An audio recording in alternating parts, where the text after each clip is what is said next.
Hey guys! Part 8 of What If Naruto Unlocked His True Potential. Hit like and subscribe if you like this one, and also please check the author in the description. Let's start. We are paid, that's all. We are God.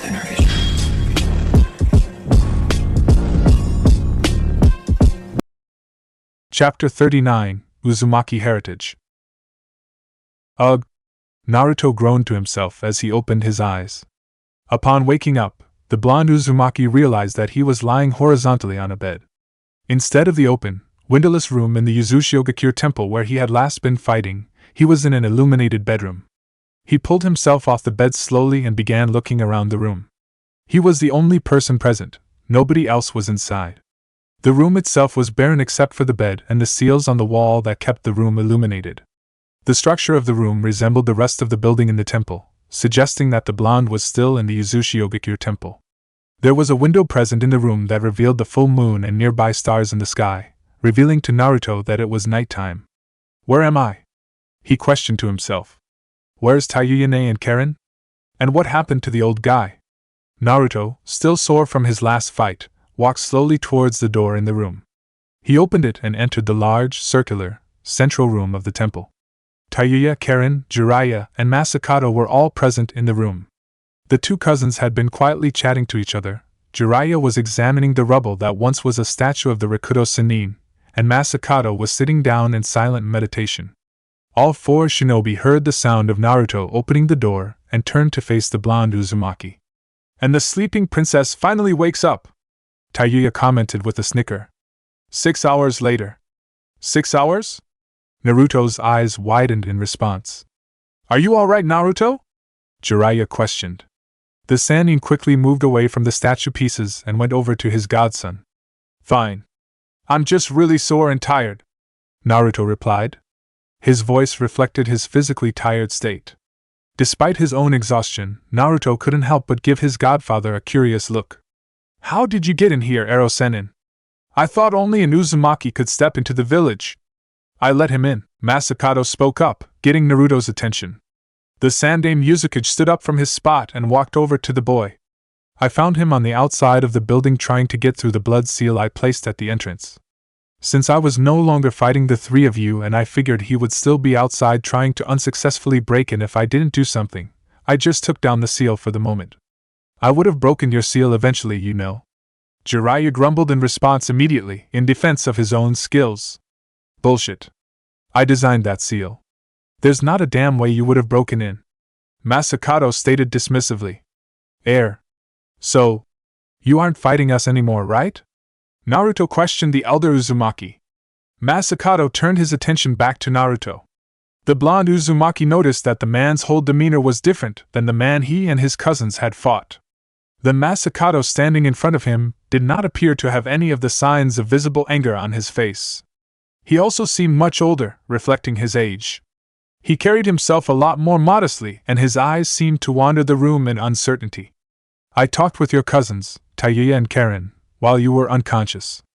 Masakato sighed deeply before he found the ability to look Naruto in the eye. I sincerely apologize about the circumstances of our meeting. My mind wasn't thinking properly when we met. No shit. Fucking rage-induced homicidal asshole. Taiyuya mumbled under her breath. Masakato gave no reaction to the kunoichi's statement. Instead, the elder Uzumaki extended his hand forwards toward Naruto. In an attempt to start over, allow me to properly introduce myself. Uzumaki Masakato. Naruto smiled and extended his hand. He shook hands with the man in front of him. Uzumaki Naruto. For the first time in years, Masakato let out a good-natured snicker at Naruto's name. Naruto gave the man a confused look, prodding him to continue. Forgive me, it just dawned on me that your name, although meaning maelstrom, also refers to those fish cakes you put in ramen. Masakato explained with another snicker. I knew Kushina was obsessed with the damn food, but I didn't expect her to actually go out and name her kid after ramen. Actually, Jiraiya started to speak up. Kushina named him after Wait, you knew my mom? Naruto questioned, interrupting Jiraiya. I did. Masakato nodded his head in affirmation. I was her Fuinjutsu instructor from the age of 5 until she moved to Konoha. I knew her quite well. She talked quite a bit about you, you know. Jiraiya commented with a chuckle. The infamous seal master Masakato. You were the one who really started her interest in Fuinjutsu. If it wasn't for you, she probably would not have even bothered with the art. She talked about me, huh? Masakato, once again for the first time in years, let a smile develop on his face. Surprised she even bothered to listen to me. I was 45 when her mother and father asked me to tutor her, and she was the type of brat that would not respect anyone at or above the age of her parents. I thought wouldn't want to listen to an old fuck like me, but somehow I got her interested in Fuinjutsu. The man sighed. She was a very sweet kid though.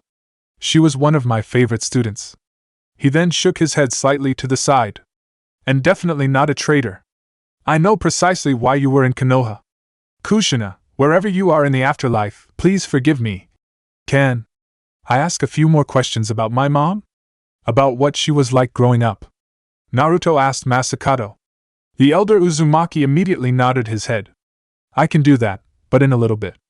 Now that you're awake, I wanted to do some business with all of you. He then started to walk towards one of the doors in the room. Naruto, Tayuya, Karen, can you all come with me? And Jiraiya, was it? Can I ask you to wait here for a little bit? Naruto and Karen nodded their head and proceeded to stand up. They then quickly hurried over to Masakato and followed him. Tayuya seemed reluctant to join them, but ultimately sighed and followed her cousins. She gripped her flute tightly in her hands as she left the group, as if expecting another attack. Jiraiya, respectfully, stayed in the room. He quickly went back to examining the pieces of the Rikudo Sannin statue. Masakato had led the three Uzumaki cousins back to the room with the genealogy on the ceiling and walls. Once again, Naruto, Tayuya, and Karen began to look in various directions, taking in every name they saw on the wall. So who came up with the idea of this room? Tayuya questioned. This was the idea of the Shodai Uzukage, Uzumaki Rei. Masakato answered as his eyes moved towards Karen. She was quite the lovely woman, from what I heard. She wanted to keep a complete record of our clan's genealogy for future Uzushiogakure shinobi. That way, not a single person would ever be forgotten. All Uzumaki would live forever and would be remembered within this room. It was the duty of the Uzukage to keep it up to date and record all births, weddings, and deaths of every shinobi in the village on these walls. Masakato then walked forward to the wall. And, judging by your presence here, I have 3 more names to add to the wall. Naruto, Tayuya, and Karen looked at the man in surprise as he pulled out a pen and walked over to the wall to Kushina's name. He then looked over back to Naruto. Do you know what your father's name? I know he probably wasn't an Uzumaki, but he should probably be up on the wall. The Sandaime Uzukage questioned. Namikaze Minato. Naruto answered after a moment as a smile on his face. Masakato's eyes widened at the name. Despite shutting himself away from the outside world in Uzushiogakure since the invasion, he was not completely unaware of the events that happened in the elemental nations. He recognized Namikaze Minato's name instantly and chuckled. Heh. He's on a small list of non-Uzumaki shinobi whose skill with Fuinjutsu I respect. I'm not surprised Kushina was attracted to a seal master. The Sandaime Uzukage noted. The man quickly wrote Minato's name on the wall. He then connected him to Kushina and wrote the name of Uzumaki Naruto underneath. He then turned to face Tayuya, giving her a look. She grumbled under her breath for a moment before relenting the names. My parents were Uzumaki Erashur and Uzumaki Ami, she answered. My father was Naruto's mother's cousin. I knew that. I knew your parents as well. Your mother was quite the polite young woman, but your father was fucking obnoxious. But I guess he was a good kid through and through. Masakato chuckled as he walked over to their names. His eyes then widened at a realization. Wait, how old are you? And are you an only child? 14. And no. Tayuya answered. She gave the man a look of confusion. What does that have to do anything? I knew your parents before the invasion of the village. They were both 16 and both were already married. Masakato closed his eyes as he did some mental math in his head. He then gave Tayuya a surprised look. Your parents were pretty fucking old when they finally decided to have you. Did they make some commitment not to fuck for the first 15 years of marriage? How the hell would I know that? I don't want to talk or think about my parents' sex lives, damn it! Tayuya hissed quickly. Her face was bright red in embarrassment at the thought. Unlike her, Masakato was able to push the thought aside. He proceeded to write Uzumaki Tayuya underneath the names of her parents. His attention then moved to the third Uzumaki cousin. He made a gesture, prodding her to name her parents. Karen, in response, sighed. I actually don't know who my parents were. I was an orphan in Kusa. Karen answered with a frown on her face. You can just put my name in a corner or something, or do nothing. I don't have to have a place on the wall. All Uzumakis have a place on the wall. The Sandaime Yuzakage dismissed her suggestion immediately.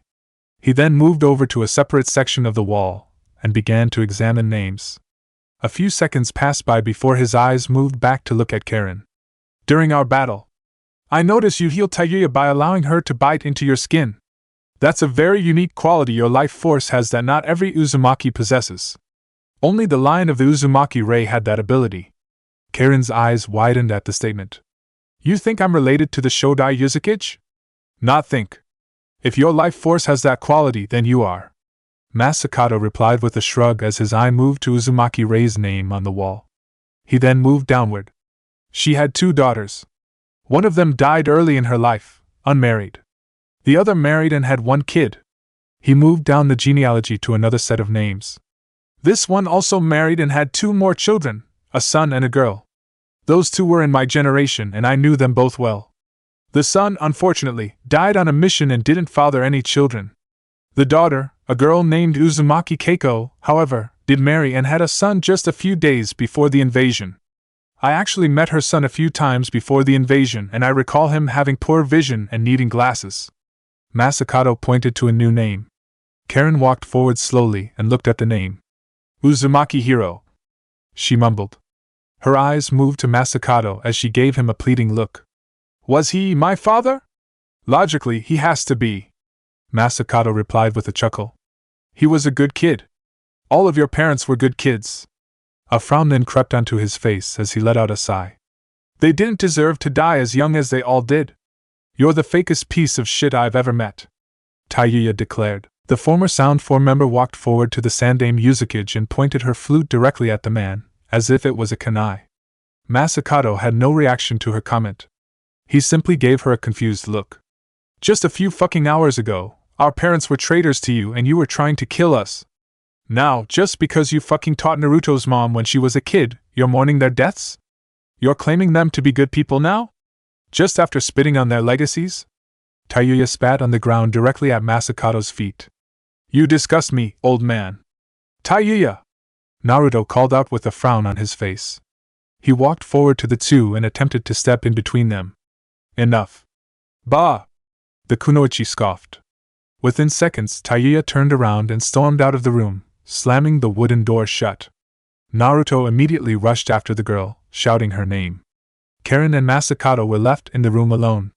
Karen looked in concern at Masakato, who had a blank look on his face. Don't think too much about what she says, Masakato, Karen informed him. Tayuya's the type to hold grudges and anger easily. She doesn't really mean anything dash. I really don't mind it. It's the truth after all. Masakato interrupted the Kusa kunoichi with a sigh. He then walked over to the door and opened it. That's all I really had to do at the moment with you all. You should probably go and find your cousins. With those words, Masakato left the room. Karen, left alone, quickly left the room. She then began to look for Naruto and Tayuya. Tayuya-ne! Wait! Naruto called out to her. The blonde Uzumaki followed Tayuya out of the temple and into the ruined city of Yuzushiogakure. The flute-playing kunoichi didn't appear to have a particular direction she was going in, she was just trying to get away. She gave no response to Naruto's shouting. That, however, did not stop Naruto. Tayuya! He yelled out her name again. The Konoha shinobi proceeded to walk faster in his approach towards Tayuya. He was now starting to catch up to her. Just as he was about to reach her, however, the girl proceeded to turn around and face him directly. A scowl was on her face as she pointed her index finger directly at him. What the fuck do you want me to do, Naruto? You want me to just bend over and forgive him because he apologized and doesn't want to fight? Fuck that, she hissed. He just tried to kill us, tried to kill you for fuck's sake. All of it was under the premise that our parents were all traitorous scum.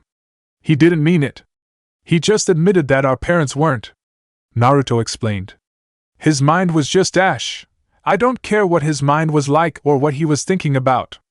That doesn't change what he said and what he did. I know my parents weren't traitors and he spat on their legacy. Taiyuya continued to yell. He did the same thing to your mother, the person he taught and knew so well too, you know? I don't know why you aren't at all offended by his bullshit, but I sure as hell am. Naruto opened his mouth but was interrupted by Taiyuya, who brought her index finger closer to Naruto's face. No, don't try to defend him. I'm tired of hearing his excuses and excuses for him. He went on and on about this shit when you were unconscious. It was bullshit then, and it still is now. She rolled her eyes.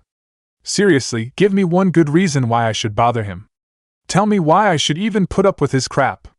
Naruto's mind was running rampant as he tried to think of a reason to give to Taiyuya. This caused him to wonder his own personal feelings towards Masakado.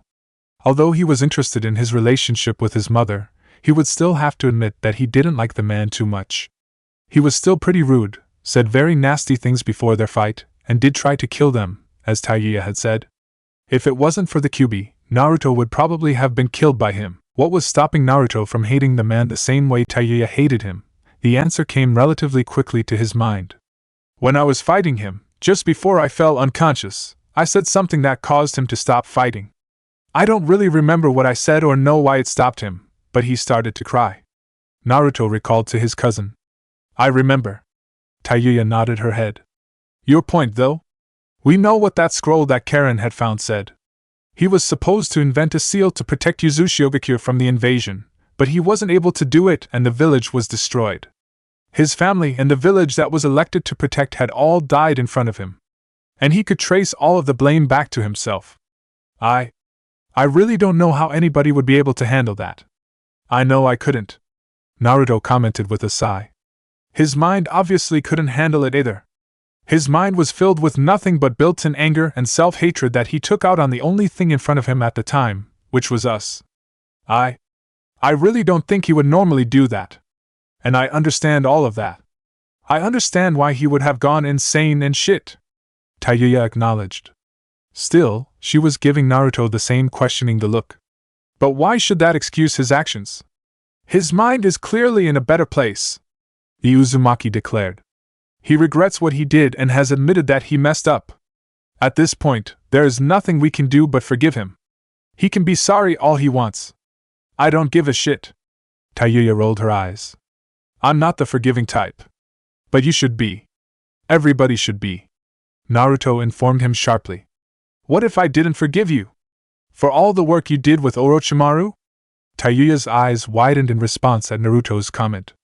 The two had not discussed Orochimaru much since their initial conversation in the jail cell at Konoha. The former Sound 4 member recalled Naruto's relationship with Mitarashi Enko, Orochimaru's former student, and remembered that Naruto had been attacked by the deceased Sannin.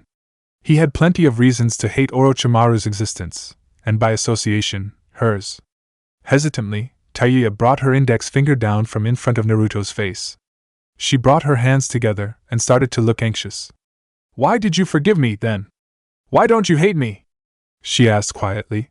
Because you have every right to hate my fucking guts. And I would if I were in your shoes. 2 reasons. 1, because I don't want to hate anybody. Naruto admitted plainly. When you hate somebody, you become someone like Masakado was when he attacked us. It's a consuming emotion. You don't think straight. You just focus on your hate, and it makes you somebody who you are not. I want to avoid hating anybody that I think has some good in them. A small frown developed on Naruto's face. I used to hate IWA Shinobi for all of the things they did to Konoha during the Third Shinobi War, but once I met a few IWA Shinobi on a mission, I realized that they were people like me that suffered then during the war at Konoha's hand. It made me realize that hate only clouds people's minds. I only thought of them as if they were demons, but it turns out they were no different than me. The second reason? Taiyuya questioned.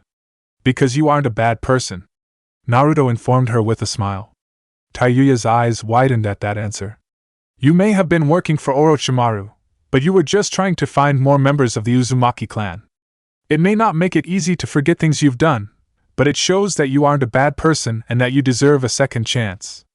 You're my cousin Taiyuya. Naruto's face smile dropped slightly as he gave her a serious look. And Masakado is family to us as well. And I know he's not a bad person, and I know you that too. For the same reasons that I can't hate you, I can't hate him. I don't think I'm able to share those feelings. Taiyuya mumbled in response. I'm not you, Naruto. I'm not a forgiving person. The blonde Uzumaki shook his head. You don't have to be me. You just need to understand where Masakado was coming from. I don't think you have to fully forgive him. Just don't hate him for what he's done, and try to move on from there. Taiyuya remained silent as she processed Naruto's words. She turned away from him and began to stare into the night sky in deep thought. Naruto stayed by her side, but remained quiet while she thought to herself. Naruto. Taiyuya. While Taiyuya didn't seem to pay attention, Naruto turned his head towards the sound of the voice. Karen was running over towards them. The girl breathed heavily once she finally arrived at their location, but then gave her cousins a concerned look. Is everything okay? She questioned. Naruto shrugged in response. He and Karen turned to face Taiyuya, who was still staring into the sky. Roughly a minute passed before she finally turned her head back towards her cousins. A small smile graced her lips. I'm fine. Just need to think. She replied. We should probably head back to the temple, huh? With that suggestion, the three Uzumaki cousins started to walk back towards the temple. Naruto and Karen chatted to each other about various topics. Taiyuya listened half-heartedly, but her mind was still focused on Naruto's words to her about Masakado and herself. Move on, huh? Taiyuya mentally repeated the words. Masakado had returned to the large, open room in the Uzushio-gakure temple. Jiraiya was still there, examining the statue. The Sandai Muzukage didn't pay much attention to him and simply sat down in meditation. A few seconds of silence passed before Jiraiya finally stopped his investigation and turned his head towards Masakado. The Sannin seemed to notice tension on the Uzumaki's face. You want to talk? He questioned. Contrary to popular belief, I'm not a bad guy. I can listen if you have something you want to rant about. Talk? Rant? Masakado scoffed. I'm a 77-year-old man who has spent the last 27 years of my life with my only conversational partners being moles. I don't really consider myself as somebody good at talking. Well then, do you mind if I talk to you and ask some questions? Jiraiya asked out of curiosity. Masakado gave no verbal response, which the Sannin took as his permission to question him. Why did you never leave Uzushio-gakure? Why didn't you let anybody know you were still alive? Who would I have let known? I guarantee I would have had Kumo, Kiri, and Iwa on my ass trying to kill me if they knew I survived the invasion. Masakado scoffed. I suppose I could have informed someone in Konoha, like Sarutobi Hiruzen, but I didn't care to say anything. I'm still pissed that he didn't send anybody to help Uzushio. We found out about the invasion too late. Jiraiya stated quickly.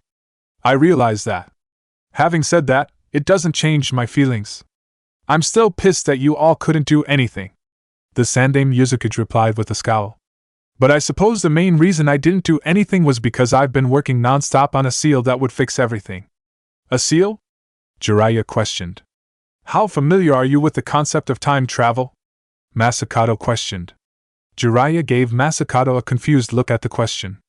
Time travel was a concept that many scientists and seal masters have tried to study. The idea of going back in time to fix mistakes was something that could appeal to nearly every person. Even Jiraiya would have to admit that was something he had considered looking into. However, every attempt by anybody to research time travel proved fruitless. Time travel appeared to be something only capable in fiction, not in reality. What about it? He finally questioned after a moment of silence. I've tried to accomplish time travel now for the past 25 years. Masakado admitted with a frown. I've obtained all possible notes and research on space-time and have tried to design a seal that would be able to take me back in time to the day of the invasion, and allow me the chance to fix everything and to save my people. I've spent every day for 25 years trying to figure out how, and have failed each time.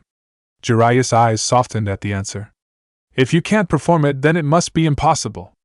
The Sannin commented sadly. I suppose, but I still have to keep trying. I made an advancement in the last 2 years that I've been working with that I think may hold the key. The Uzumaki replied. How so? Jiraiya gave the man an incredulous look. Although I think you'd understand the theory behind it, I think it might be easier to simply show you. Masakado informed him as he stood up. The Uzumaki walked over to Jiraiya and pulled out an elaborate seal from his jacket's sleeve. He then placed the seal directly on Jiraiya's forehead. This may seem odd, but you have to trust that I have a reason for my actions. I want you to hurry over to the other side of the room. Once you get there, I want you to stab yourself in the hand with a kunai. Jiraiya gave the man a curious look, but nodded in understanding. Relenting to the man's requests, the Sannin quickly rushed over to the other side of the room. He then pulled out a kunai and proceeded to stab his hand. He winced slightly in pain as blood started to drip from the wound. Once Jiraiya finished his request, Masakato went through a long series of hand signs. Fuinjutsu, Chrono Reversal. The seal on Jiraiya's forehead proceeded to glow a bright blue color.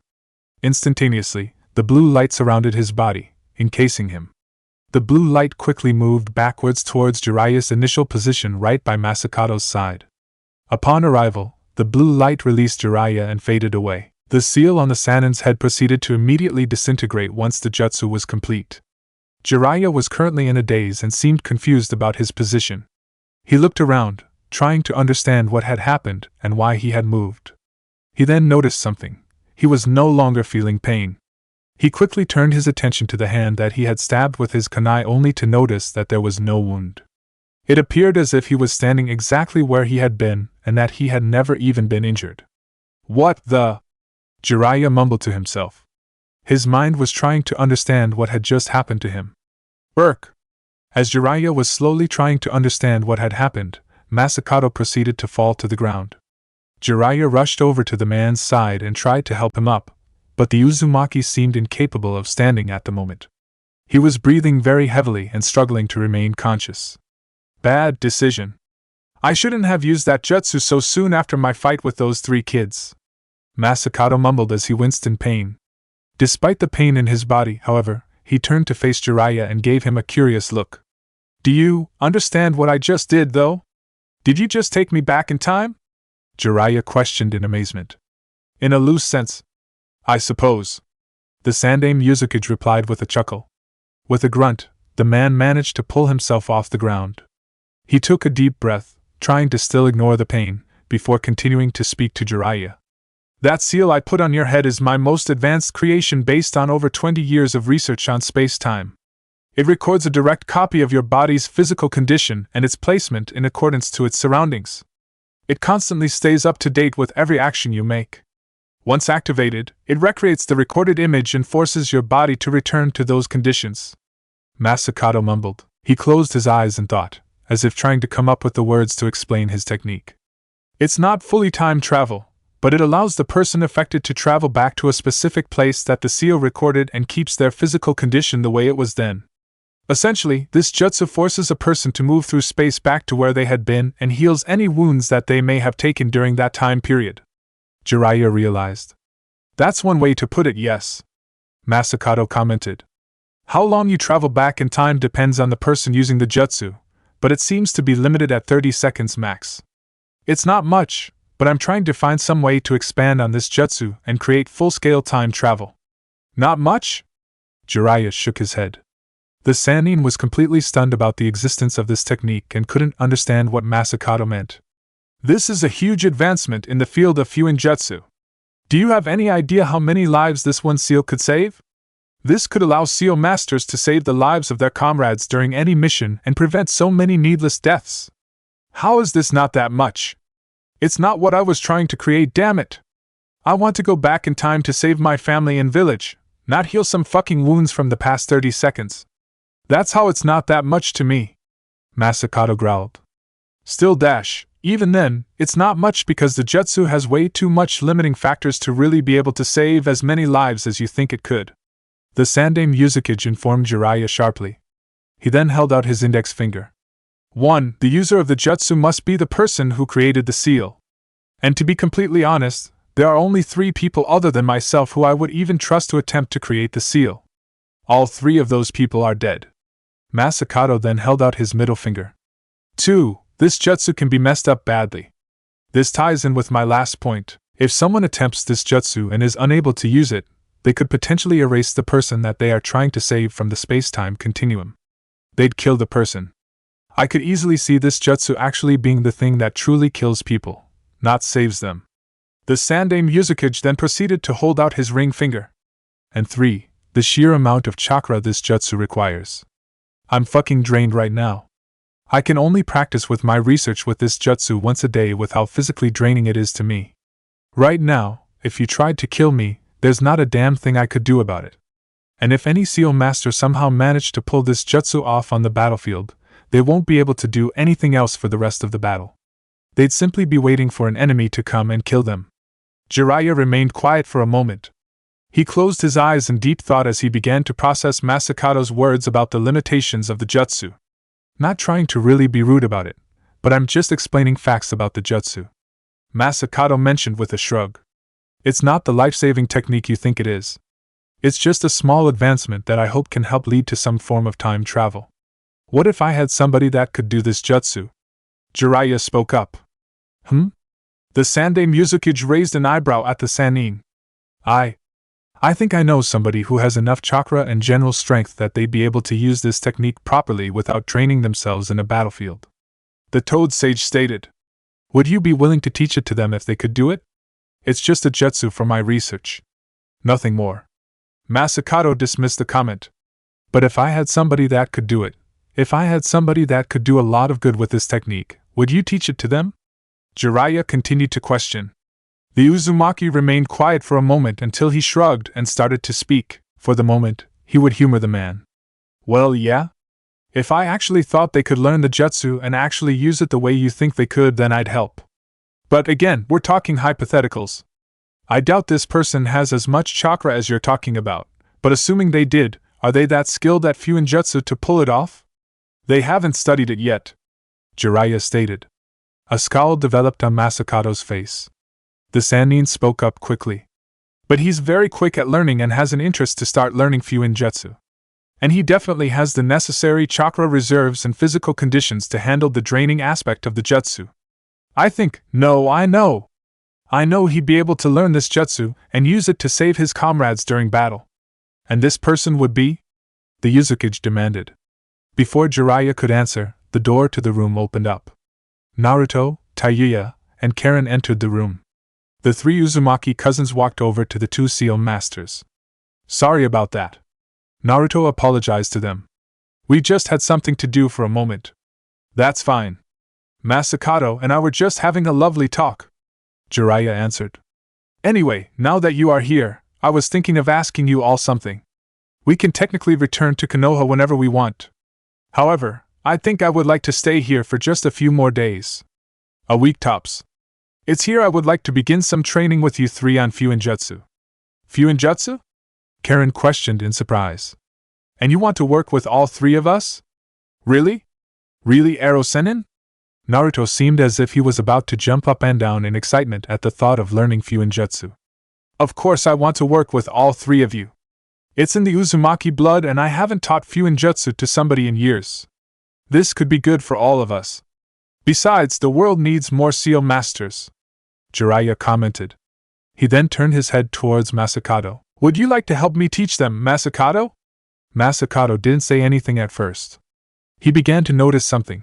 Jiraiya's eyes were subtly moving back and forth from Naruto to Masakato. A thought entered the man's mind. Is he the boy Jiraiya said would be capable? He realized. I guess I can find out. I'll help. If they want my help, that is, the elder Uzumaki stated. To everyone's surprise, Taiyuya stepped forward and bowed at Masakato. She then looked up and gave him a curious look. So, when do we start? Masakato-sensei? Taiyuya questioned. Masakato's eyes were wide in surprise at her question, her tone, and her overall behavior. It took him a few seconds to recover from the shock. A genuine smile crossed his lips. Whether or not I can teach Naruto the jutsu, I think I'll enjoy teaching them regardless. This world needs a reminder that the Uzumaki clan Fuinjutsu is still alive, after all. He noted to himself. We'll start first thing tomorrow. On the boat to Mizunokuni, the merchants were all crowded together in the hold of the ship, trying to sleep. On the outside of the ship, the 4 Konoha shinobi were there, rotating shifts between sleeping and keeping watch. Dosu was currently on watch and, therefore, was standing in the crow's nest, looking out for any incoming ships. Enko and Shikamaru were fast asleep as they waited for their shifts. Hinata, in theory, would be sleeping with them. However, she found herself unable to sleep. Instead, she was at the edge of the ship, doing her best not to vomit. Just get through the night. Only 1.5 days left. Hinata mumbled to herself. Like father like daughter, the Hyuga heiress suffered the same condition that her father had on his first mission, seasickness. The movement of the ship was random and unsettling to her, and generated the urge to throw up. Hinata, at the moment, wanted nothing more than to get off the ship and to set foot on solid earth again. How do sailors do this every day? I would hate this, she commented before feeling something come up in her throat. Are you alright, Hinata-san? Hinata didn't even bother to respond to the voice. She simply bent over the side of the building and proceeded to throw up. A moment passed before the urge died down, and she returned to her original position. She took in a deep sigh before turning to face the source of the voice, the merchant, Haku. Haku-san. Hinata blushed in embarrassment at being caught doing something so vulgar in front of somebody else. I didn't know you were still awake. I don't sleep too well. I'm more of a night person, Haku replied with a smile. Are you having trouble sleeping too? Seasick? The kunoichi opened her mouth to respond, but the urge to vomit arose again. She quickly covered her mouth and tried to resist the urge. Haku proceeded to laugh quietly in response, causing her cheeks to redden once again. Sorry. I'm not, really used to this, she mumbled to herself. No one is. Sea travel isn't the most pleasant experience, especially in a boat like this. The merchant chuckled. He then reached into the pocket of his kimono and pulled out a vial that contained a brownish-colored plant. Why don't you try one of these? Hinata took the vial from Haku's hands and examined the plant. She recognized it almost immediately. Ginger? It will help with the seasickness, the boy told her with a gentle smile. Hinata, after a moment of thought, proceeded to open up the vial and took out one of the plant herbs. She then proceeded to place it in her mouth and chew it. She then returned the vial back to Haku while she swallowed it. Thank you very much. I appreciate it, she told him with a smile of her own. I never actually heard about ginger helping with seasickness before. Don't thank me. It's nothing much, Haku replied with a chuckle. It also helps with motion sickness in general. I'll keep that in mind. I like working with natural remedies, so I'll definitely make a note of that in my books. Hinata replied with a giggle. Are you familiar with other plants and herbs? I am. I loved looking at flowers and collecting them. My mother taught me everything she knew about them before she passed away, Haku explained. His smile gained a sad quality to it. Hinata immediately bowed her head towards the boy. I'm sorry, don't apologize. It happened long ago. I had time to heal, he replied. The boy's eyes then focused in on the Hyuga. Hinata-san, do you care if I asked you a personal question? Feel free to say no. She quickly shook her head in response. Go ahead. What do you want to know? Why are you a shinobi? What made you want that type of lifestyle?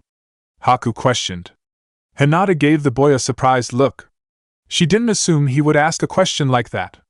The girl, however, didn't mind the question and closed her eyes, trying to come up with an answer that would satisfy him. After a few seconds of thought, she opened her eyes again and started to speak. I want to protect Konoha and do what I can for my village. I want to make myself strong so I can help the people in my life and protect them. Hinata answered simply. So it's about protecting. Haku mumbled to himself. Do you have somebody precious to you? Many people. The Hyuga heiress nodded her head in affirmation. Images of her family, her classmates, and her friends entered her mind. An image of Naruto, however, lasted the longest in her head and caused her to blush. Naruto-kun, Who is that? The merchant questioned. Hinata, unaware that she said his name, gave Haku a confused look. Realizing that she, indeed, mumbled his name, the girl started to blush further in embarrassment. He's just somebody really close to me. Someone that I've always respected and maybe love? Haku guessed. Hinata didn't immediately respond, causing the boy to chuckle. I don't know much about that kind of love, but I can tell you must feel strongly about him. I've seen that far-off look and blush on your face from time to time during our time together. You think about him a lot, don't you? I do, Hinata admitted with a sigh. A smile developed on her face as the blush started to fade. I plan on talking to him the next time I see him and admit my own feelings. And whether or not he reciprocates, I don't care. I just want to finally let him know what he means to me. That's a good idea. Let him know and just see what happens, Haku advised with a gentle smile. The Hyuga nodded her head. She was about to say something else in response, but she found herself yawning instead. Haku proceeded to chuckle once again.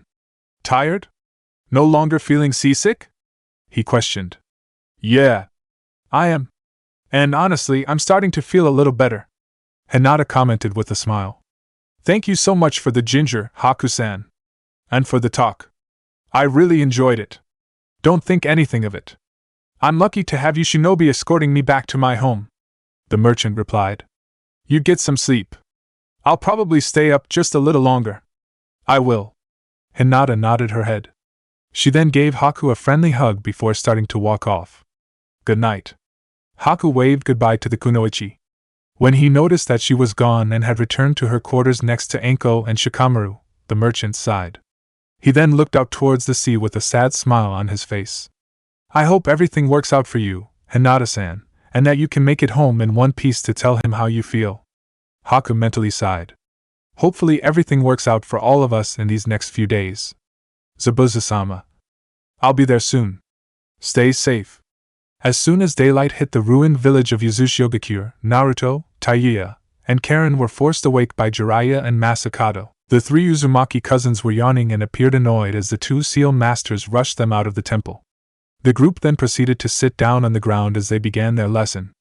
So, you all know the basics about Fuinjutsu, correct? What its use is and the general principles about how it works? Masakado questioned. Basically, you use a mixture of ink and chakra to create a particular seal on paper. Taiya answered with a yawn. This can be used for different shit, but the main things are sealing objects, unseal objects, and restrict movement of some sort. For the most part, correct. However, it doesn't necessarily have to be ink. The medium could be blood. And the uses for Fuinjutsu are limitless, the Sandaime Yuzukage declared, passion evident in his voice. The only limiting factors are the seal master's skill and their creativity. You can do roughly anything with it based on what type of chakra you encode into the seal, what type of seal you drew, what medium you use.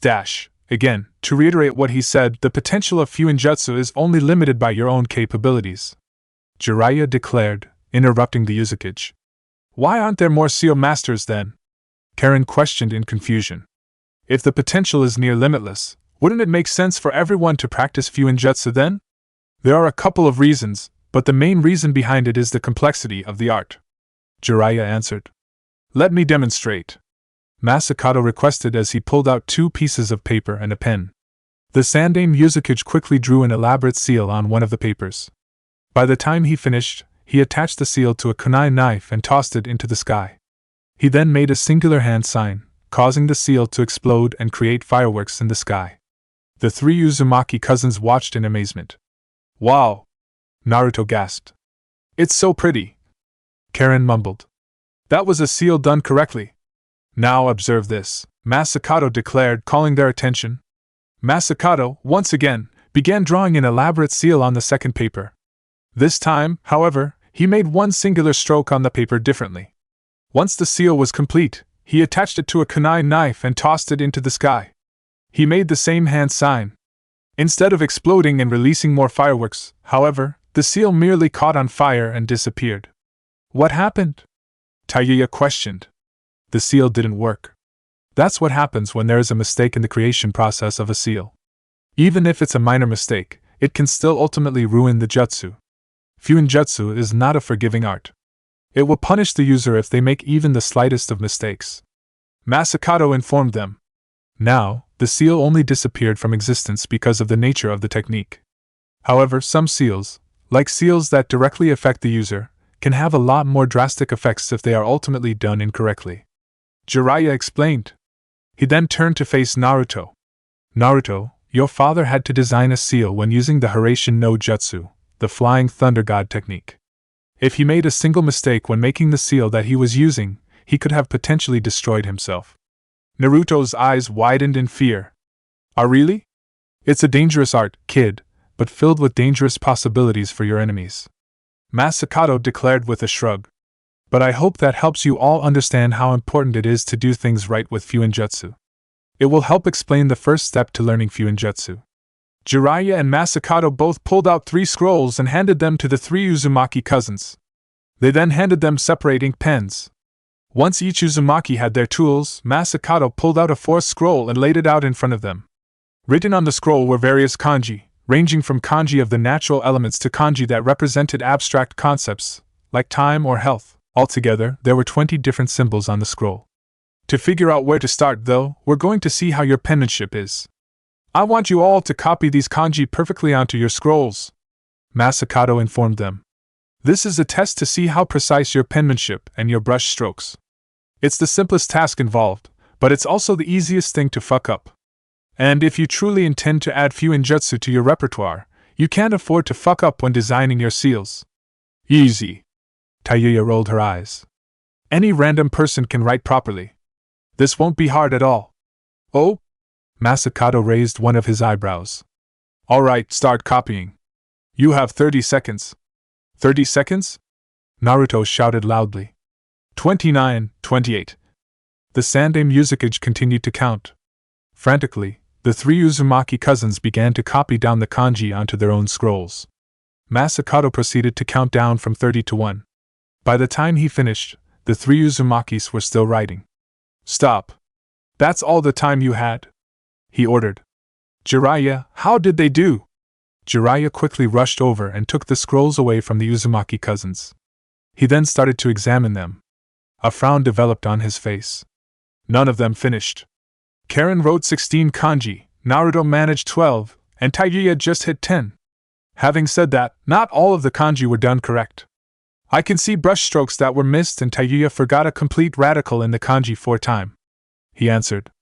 Masakato took the scrolls and examined them himself. He brought the palm of his left hand to his face and sighed upon seeing the results. This is going to take a while, it seems, he grumbled.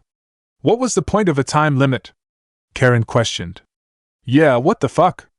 Tayuya hissed. Do you really think that if you try and draw a seal on the battlefield that an enemy shinobi will simply wait and let you draw your seal undisturbed? Fuck no! Masakato rolled his eyes. If you want to even dare consider yourself a student of Fuinjutsu, you need to be able to produce a seal instantly on command. If you can't do that, then forget about using this type of jutsu in battle. Period. Tayuya grumbled in response, but did not backtalk him. She, Naruto, and Karen seemed to accept his answer. A few seconds passed before Naruto opened his mouth. So, can we practice again? He requested. Masakato gave no verbal reply. Instead, he responded by returning their scrolls to them. Naruto, Tayuya, and Karen began practicing again right away, and the timer was started once more. Alright, that's enough for now. Jiraiya spoke up. The group had spent 6 straight hours of practicing speed writing different kanji. It was a tedious session, but the quality was improving.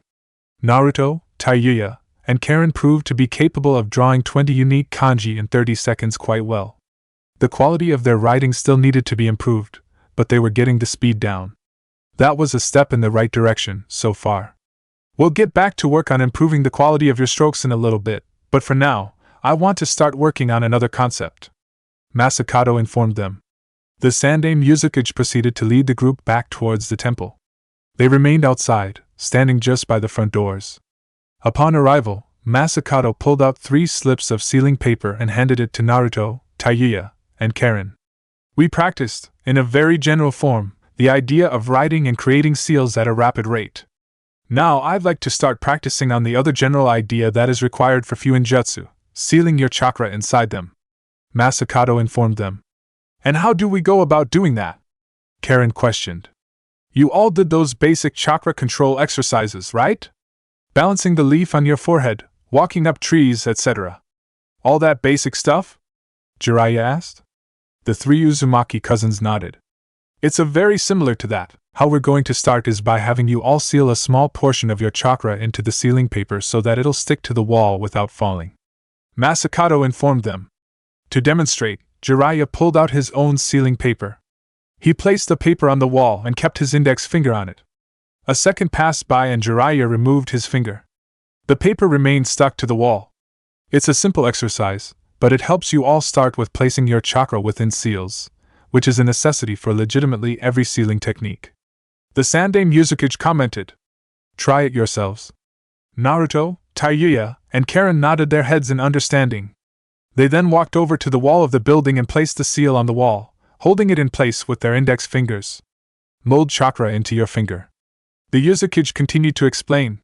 Once you feel like you have chakra into your finger, attempt to release it from the chakra points in your finger alone. It will have nowhere to go except for the paper.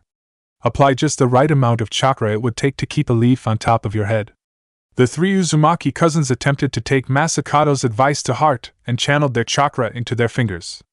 They then tried to transfer that chakra to the sealing paper. A few seconds passed by before they let go of the papers. Naruto's and Taiyuya's papers immediately fell to the ground. Both cousins appeared to look sheepish at the display. Masakato brought his palms to his face, grumbling quietly to himself. Jiraiya snorted, trying to resist full-out laughing at the elder Uzumaki's frustration. At least Karen's paper remained on the wall. Jiraiya replied with a shrug and a slight attempt to make Masakato pleased. As if on cue, Karen's paper fell off the wall and landed on the ground. Jiraiya could no longer resist and immediately burst into laughter. We are going to need to spend a lot of time practicing, it seems. Masakato sighed in response. The three Uzumaki cousins were unaware exactly how much more practice they were going to end up doing. Masakato was a stubborn man, and an even more stubborn teacher. He wasn't going to stop until they had Fuinjutsu completely down, even it killed him, or, most likely, them. Finally! Land! Anko cheered loudly. The merchant caravan joined her in cheering as their ship docked at the port town of Senso in Mizu no Kuni. After 2.5 days of sailing, they had finally arrived at their destination.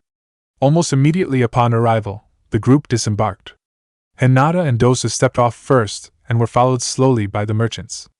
Shikamaru and Anko, along with a few of the younger, stronger merchants, helped with removing supplies and merchandise from the ship and into carts that were already prepared for the merchants. Roughly an hour and a half after arrival, the group was about ready to start heading towards their destination. Everyone was now at the gates of the town and was ready to start walking. All right, now, we're a little ways travel away from Kibo, the town you all requested us to take you to. If we go at a good pace, though, we should arrive there just before nightfall. Anko informed them. That's a relief. One of the merchants, an older man with blonde hair, admitted.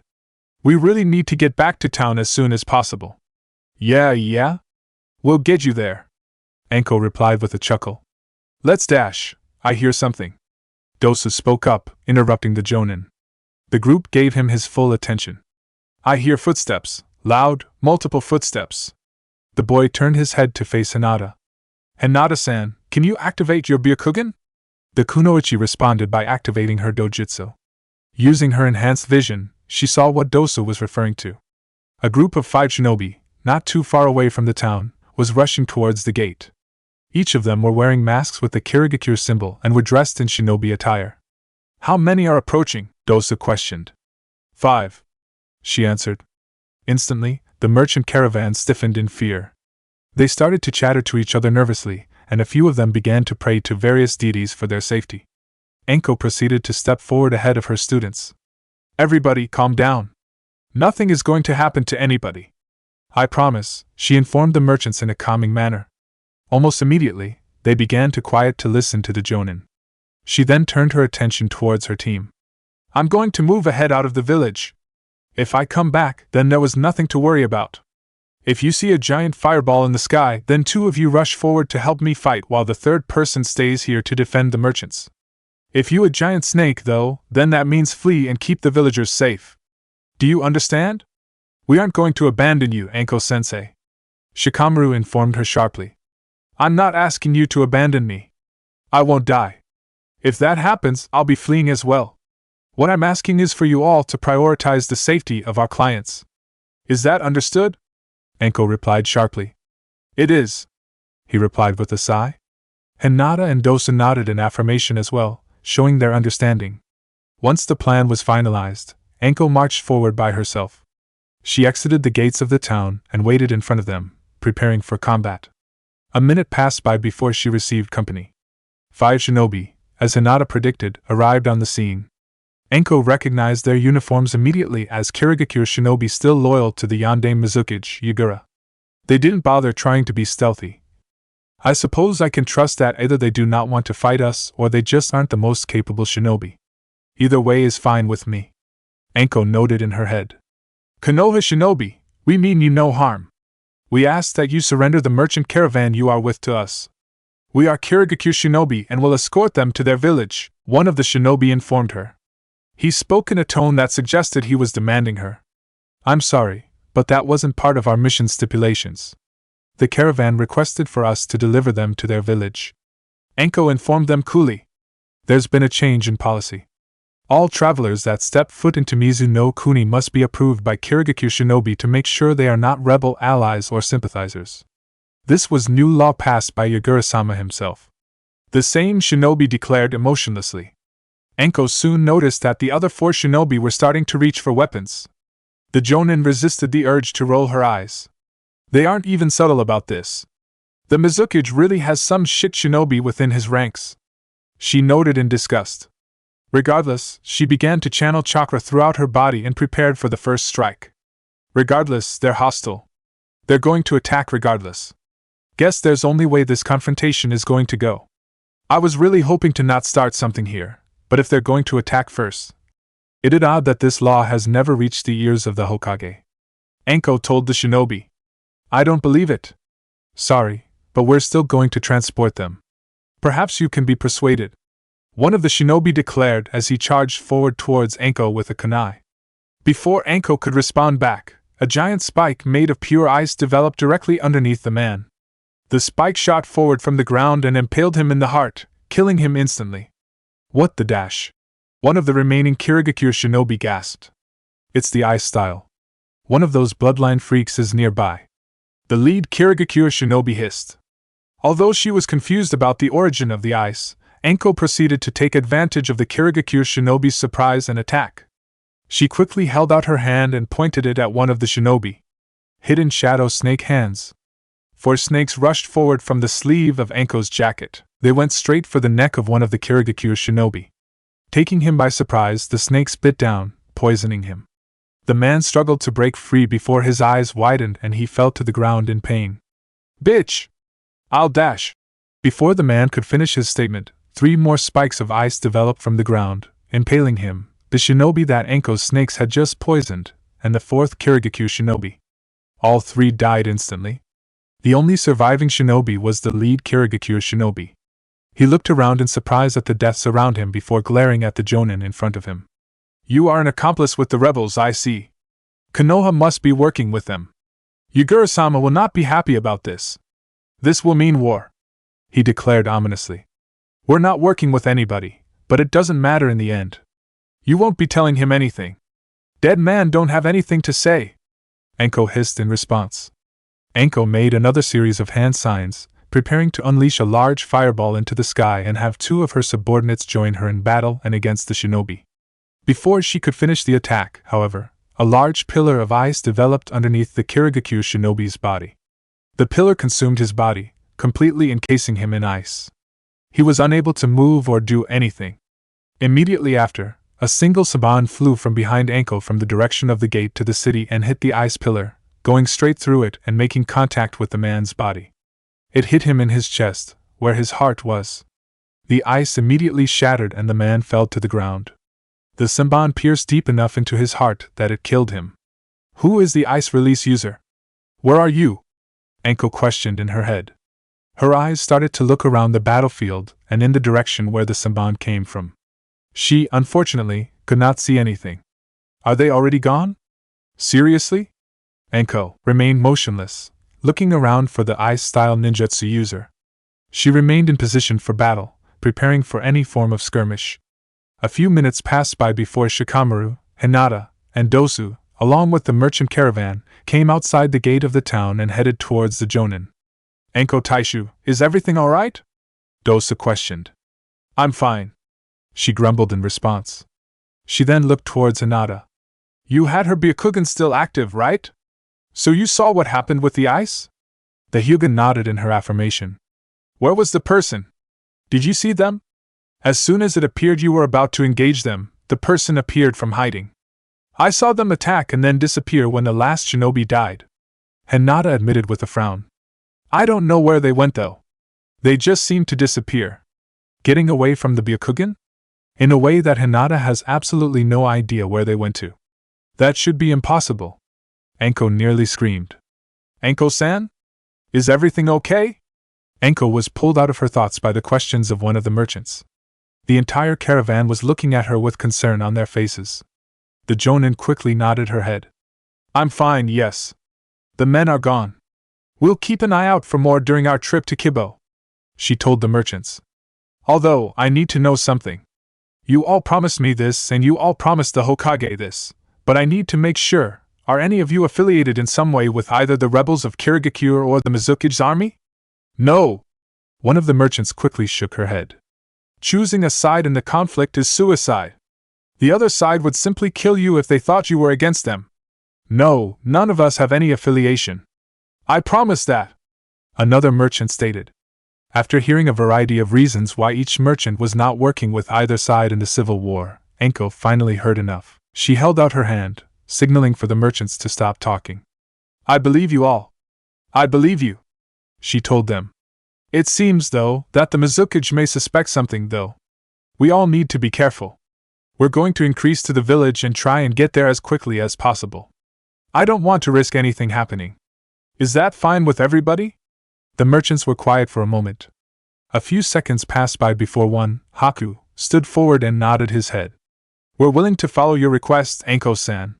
Just lead us to our village as fast and safely as possible, he told her with a smile. Then it is settled, Anko commented as she started to walk forward. Let's get on our way then. Keep up the pace with me. With those words, the group began their march forward toward the village of Kibo. Anko marched at the front of the caravan, Hinata and Shikamaru to the side, and Dosu in the rear. All of them were on the lookout for any possible attacker, whether they were working for the Mizukage or for the rebels. The group was in a dangerous territory now. They needed to be careful with every step they took. Chapter 40. The Village of Kibo. That took a lot longer than I thought. Kabuto sighed. The former right hand of Orochimaru thought he had left Konoha rather stealthily. Although he managed to leave the village without detection, that didn't mean that the village wasn't made aware of his involvement sooner than he would have liked. Not long after leaving the village, he was bombarded with Konoha Anbu operatives, trying to either bring him back to the village or kill him. He managed to deal with the first attack and kill his assailants, but by the time the second set tried to attack him, he had to change his approach. He had to find alternative routes to take and be even more careful with his escape from Hai-no Kuni. What should have been maybe a 4-day trip took him nearly 2 weeks. Despite his delay, however, Kabuto arrived at his destination, the former central base of Orochimaru in Ta-no Kuni, Odogakure. Kabuto walked through the hallways of the base, his eyes wandering the rooms, making sure that there was no threat present in the rooms. Nobody was present, however. After news of Orochimaru's death spread, most the shinobi loyal to Orochimaru scattered. The buildings and hallways of Odogakure that were once constantly filled with Orochimaru's subordinates and experimental guinea pigs were now empty. It's almost saddening. I would like some form of company. Somebody to talk to keep me from going insane, Kabuto noted in his head. A thought then entered his mind, causing him to chuckle. Hopefully nobody bothered to move Kimimaro. I'd be disappointed if he wasn't here. The two of us need to have an interesting conversation. The spy proceeded to enter one of the various rooms in the building and entered a small medical center in the building. There, to his relief, was a young man lying on a white bed. He had white, shoulder-length hair and pale skin. There were many tubes connected to the man's body, going into his mouth, his ears, and into his veins. There was also a seal placed on the man's head, keeping him unconscious. Kabuto chuckled to himself as he walked over to his bed and sat down on it. Kagai Kimimaro, it's a joy to see you again, Kabuto commented. I was just thinking about how much of a problem it would be if somebody decided to move your body elsewhere. It's good to see that you remained right here in Odogakure, waiting for Orochimaru-sama to return. You are truly loyal to him, aren't you? The man, Kimimaro, gave no reply. He remained in his comatose state on the bed. Unfortunately, I have to admit, Orochimaru-sama is dead, Kabuto informed him with a sigh. There was nothing anybody could do about it. He was killed by his former student and the Sandaime Hokage. There were too many variables we couldn't predict. The spy then gave the comatose body a sharp look. Although, I do suspect the invasion would have went a lot smoother if you were in condition to fight, Kimimaro. But unfortunately you are ill, and there is nothing I can do about it. In your condition, you weren't able to of any use to Orochimaru-sama. Once again, Kimimaro gave no reply. Kabuto brought his hand to Kimimaro's face. Although, I must admit, Orochimaru-sama is not fully dead. His body may be gone, but his will shall last. It shall live on forever as I continue his work from where he left off. And there is still a possibility that you could be useful to me, and by proxy him. Kabuto stated with a chuckle. But then again, your illness is an issue. Your life and body is no use to Orochimaru-sama's will. With those words, Kabuto channeled chakra into his hand. His hand now resembled a scalpel. He brought his hand down to Kimimaro's throat and cut into his skin. Kimimaro's throat was slit and blood started to leak out. The young man was no longer comatose. He was dead. Despite the circumstance with your illness, your blood and your Kekkai Genkai should still be useful, Kabuto told the corpse as a maniacal grin developed on his face. Don't worry. I won't damage your body too much. Everything will be done carefully to preserve you. I'm just going to partaking in a little research to see if I can make your bloodline useful to Orochimaru-sama. Time to get to work. The former right hand of Orochimaru mentally chuckled. On cue, Kabuto started to pull out various equipment and tools to cut into Kimimaro's body. It was now time for his experimentation to begin. The merchant caravan, escorted by Team Enko, moved through the swampy wilderness of Mizu-no-Kuni as quickly as they could. They navigated the land, keeping a careful eye on their surroundings and looking out for any possible threat. Enko continued to lead the group, mentally prepared for any battle that could arise at any moment. While she walked, though, she couldn't resist thinking about the events that occurred upon arrival in the country. Why were we attacked right away by the Mizukage shinobi? And why did that ice release user help us? Konoha isn't allies with the rebels. They should have just left us to fend for ourselves and not get involved and draw attention to themselves. There must be a reason. Was the ice release user trying to keep the merchants safe? Enko wondered to herself. And speaking of that damn ice user, is it the same one that Kakashi encountered? Enko-sensei? The Jonin pulled herself from her thoughts and turned to look at Hinata. The girl had walked forward from her position and was now walking directly behind her former sensei. Any particular reason you aren't in position? The Jonin questioned. I have my Byakugan activated. I'm prepared to jump back at any given moment. Hinata replied. You just seemed to be in thought, and I was wondering if you were alright.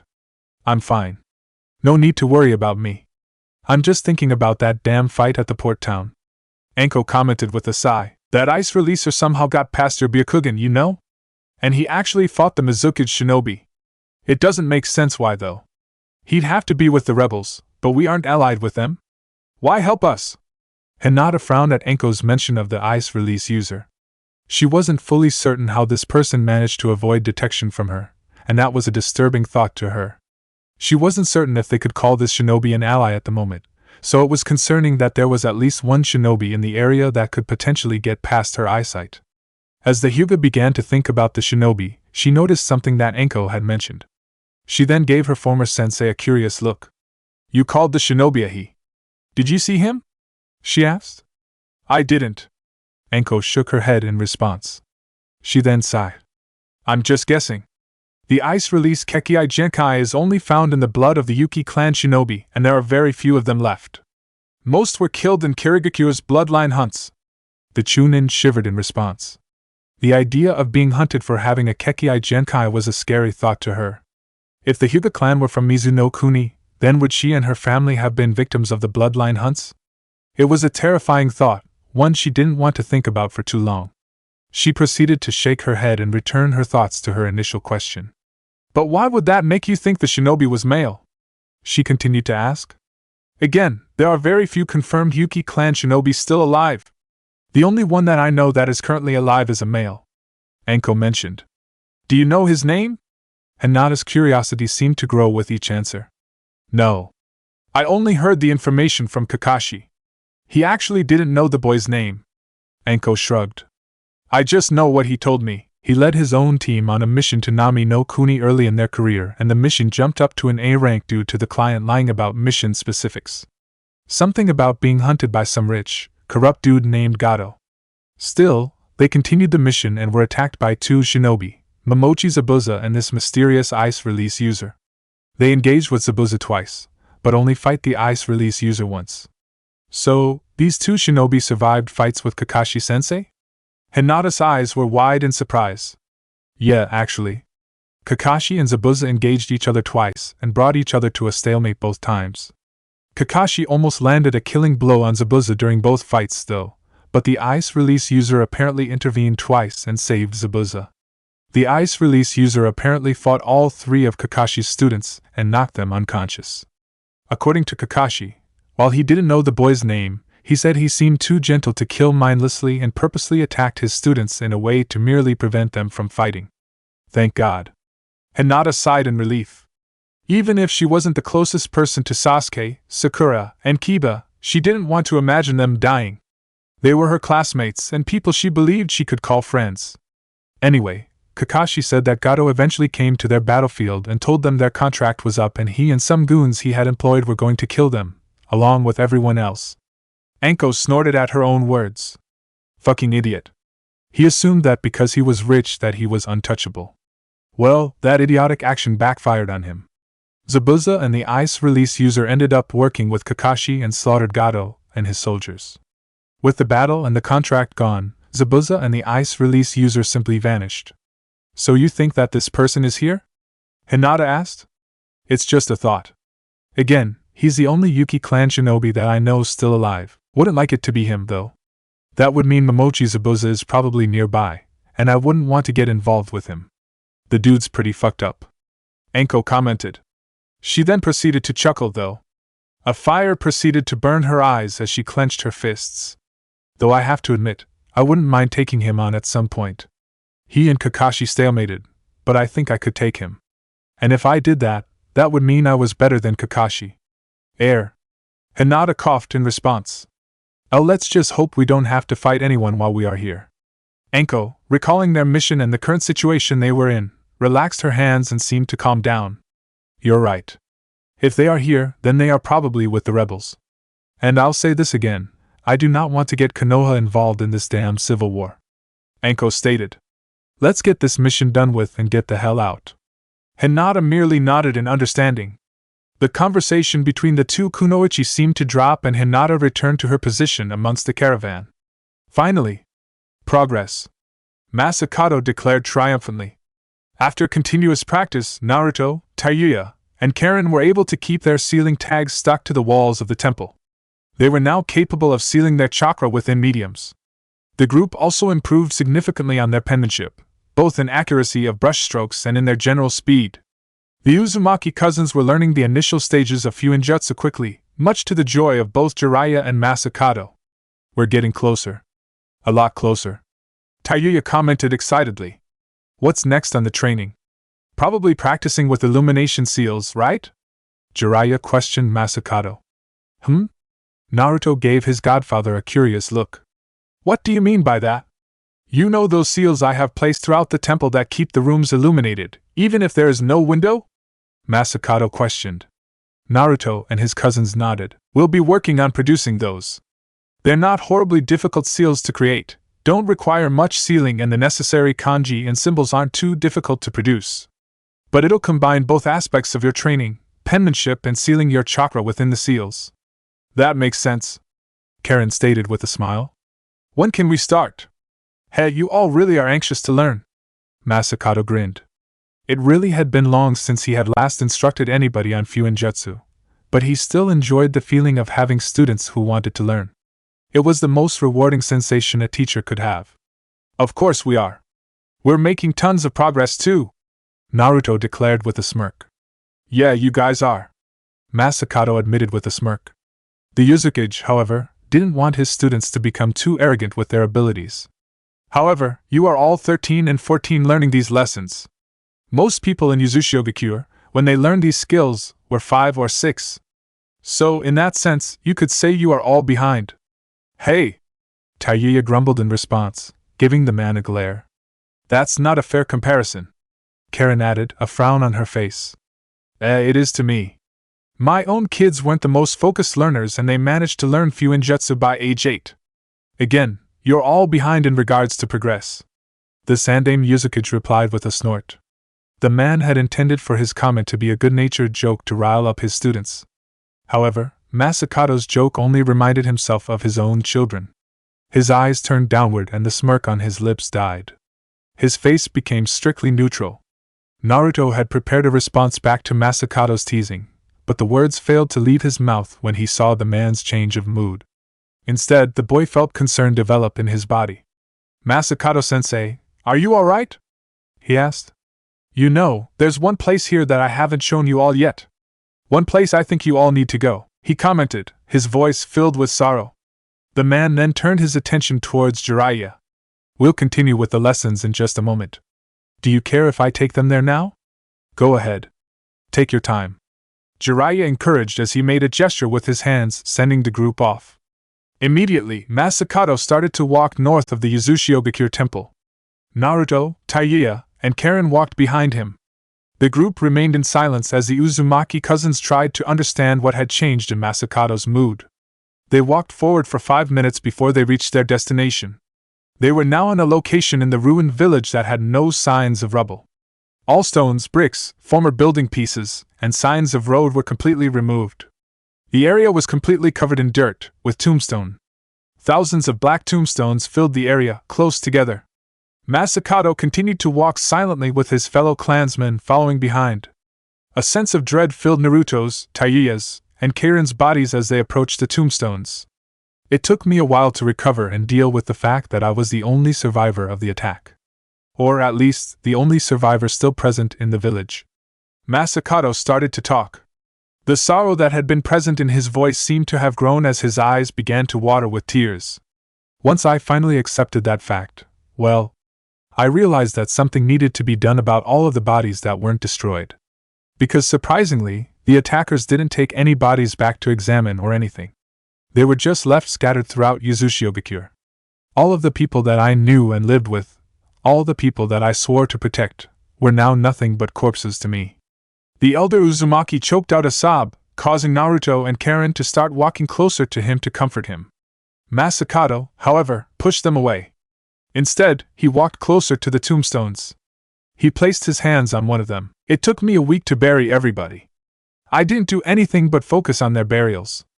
I couldn't eat or sleep. All I could do was mourn for my people one at a time and move on to the next. Masakato mumbled to himself. Although, I particularly saved 3 people for last, because I knew that I wouldn't be able to have the strength to do the job if I did them first. Immediately, the man fell to his knees directly in front of the grave that he was at. He embraced the tombstone and let his tears fall freely from his face, hitting the stone. Naruto and Karen walked forward and embraced the man. This time, however, he didn't push them away. He didn't have the strength to. I have lived 77 years. I've gone through shit in my life that I will never forget. I watched my own village fall right before my eyes. But nothing in my life can compare to the absolute torture it was to bury my own wife and my sons. The Yuzukage claimed, his voice broken up by his own crying. I wouldn't wish the fate on to anybody, not even the people who destroyed my village. There is no worse pain. Masakato continued to try and talk, but his words came out as nothing but unintelligible sobbing. Naruto and Karen tightened their embrace of the man. Eventually, Masakato stopped trying to talk and the only sound that filled the graveyard was the sound of his broken sobbing. Taiya remained distant from the group, standing around awkwardly. After waiting a few minutes, however, she began to walk over to the ground. She then placed her hand on Masakato's shoulder. I've always told myself that my parents are waiting for me in the afterlife and that they're going to greet me with open arms. And I've always thought that my parents are proud of me. Taiya started to speak. Her speech was slightly slow, as she tried to think of the proper words to say. Nevertheless, she seemed to find the words and continued to speak. And I'm sure your family feels the same way. You're their family, and they don't want you feeling like this. You just need to, well, keep living and prepare for the day that you can see them again. The Sandaime Yuzukage sobbing did not stop, but seemed to quiet down slightly at Taiya's words. A few moments passed by before he finally pulled himself. Naruto's and Kairin's embrace broke. The Yuzukage took a deep breath and wiped at his eyelids with the sleeves of his jacket before he started to speak. This is the second time you've all seen me break down. I usually have better control of myself, I promise. Masakato mumbled, bowing his head slightly. Don't apologize. Karen shook her head in response. I don't know how anybody would be able to live if they've gone through the things you've been through. There's no need to be sorry. Naruto nodded his head in agreement with Karen. Masakato, we are all Uzumaki. That means we're family and have to look out for each other. We may not be your wife and children, but we're going to be here for you.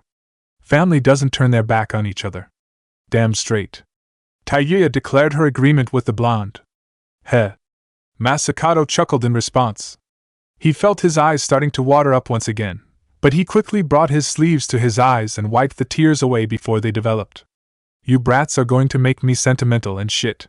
Stop trying to make me cry more, damn it. The man's usual witty, sarcastic tone of voice returned to him. There was, however, one more quality to it: happiness.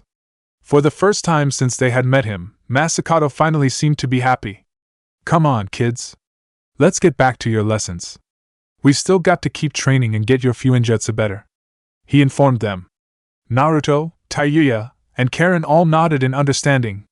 They proceeded to follow Masakato. Silence filled the air as they walked, but it was no longer tense or marred by sadness.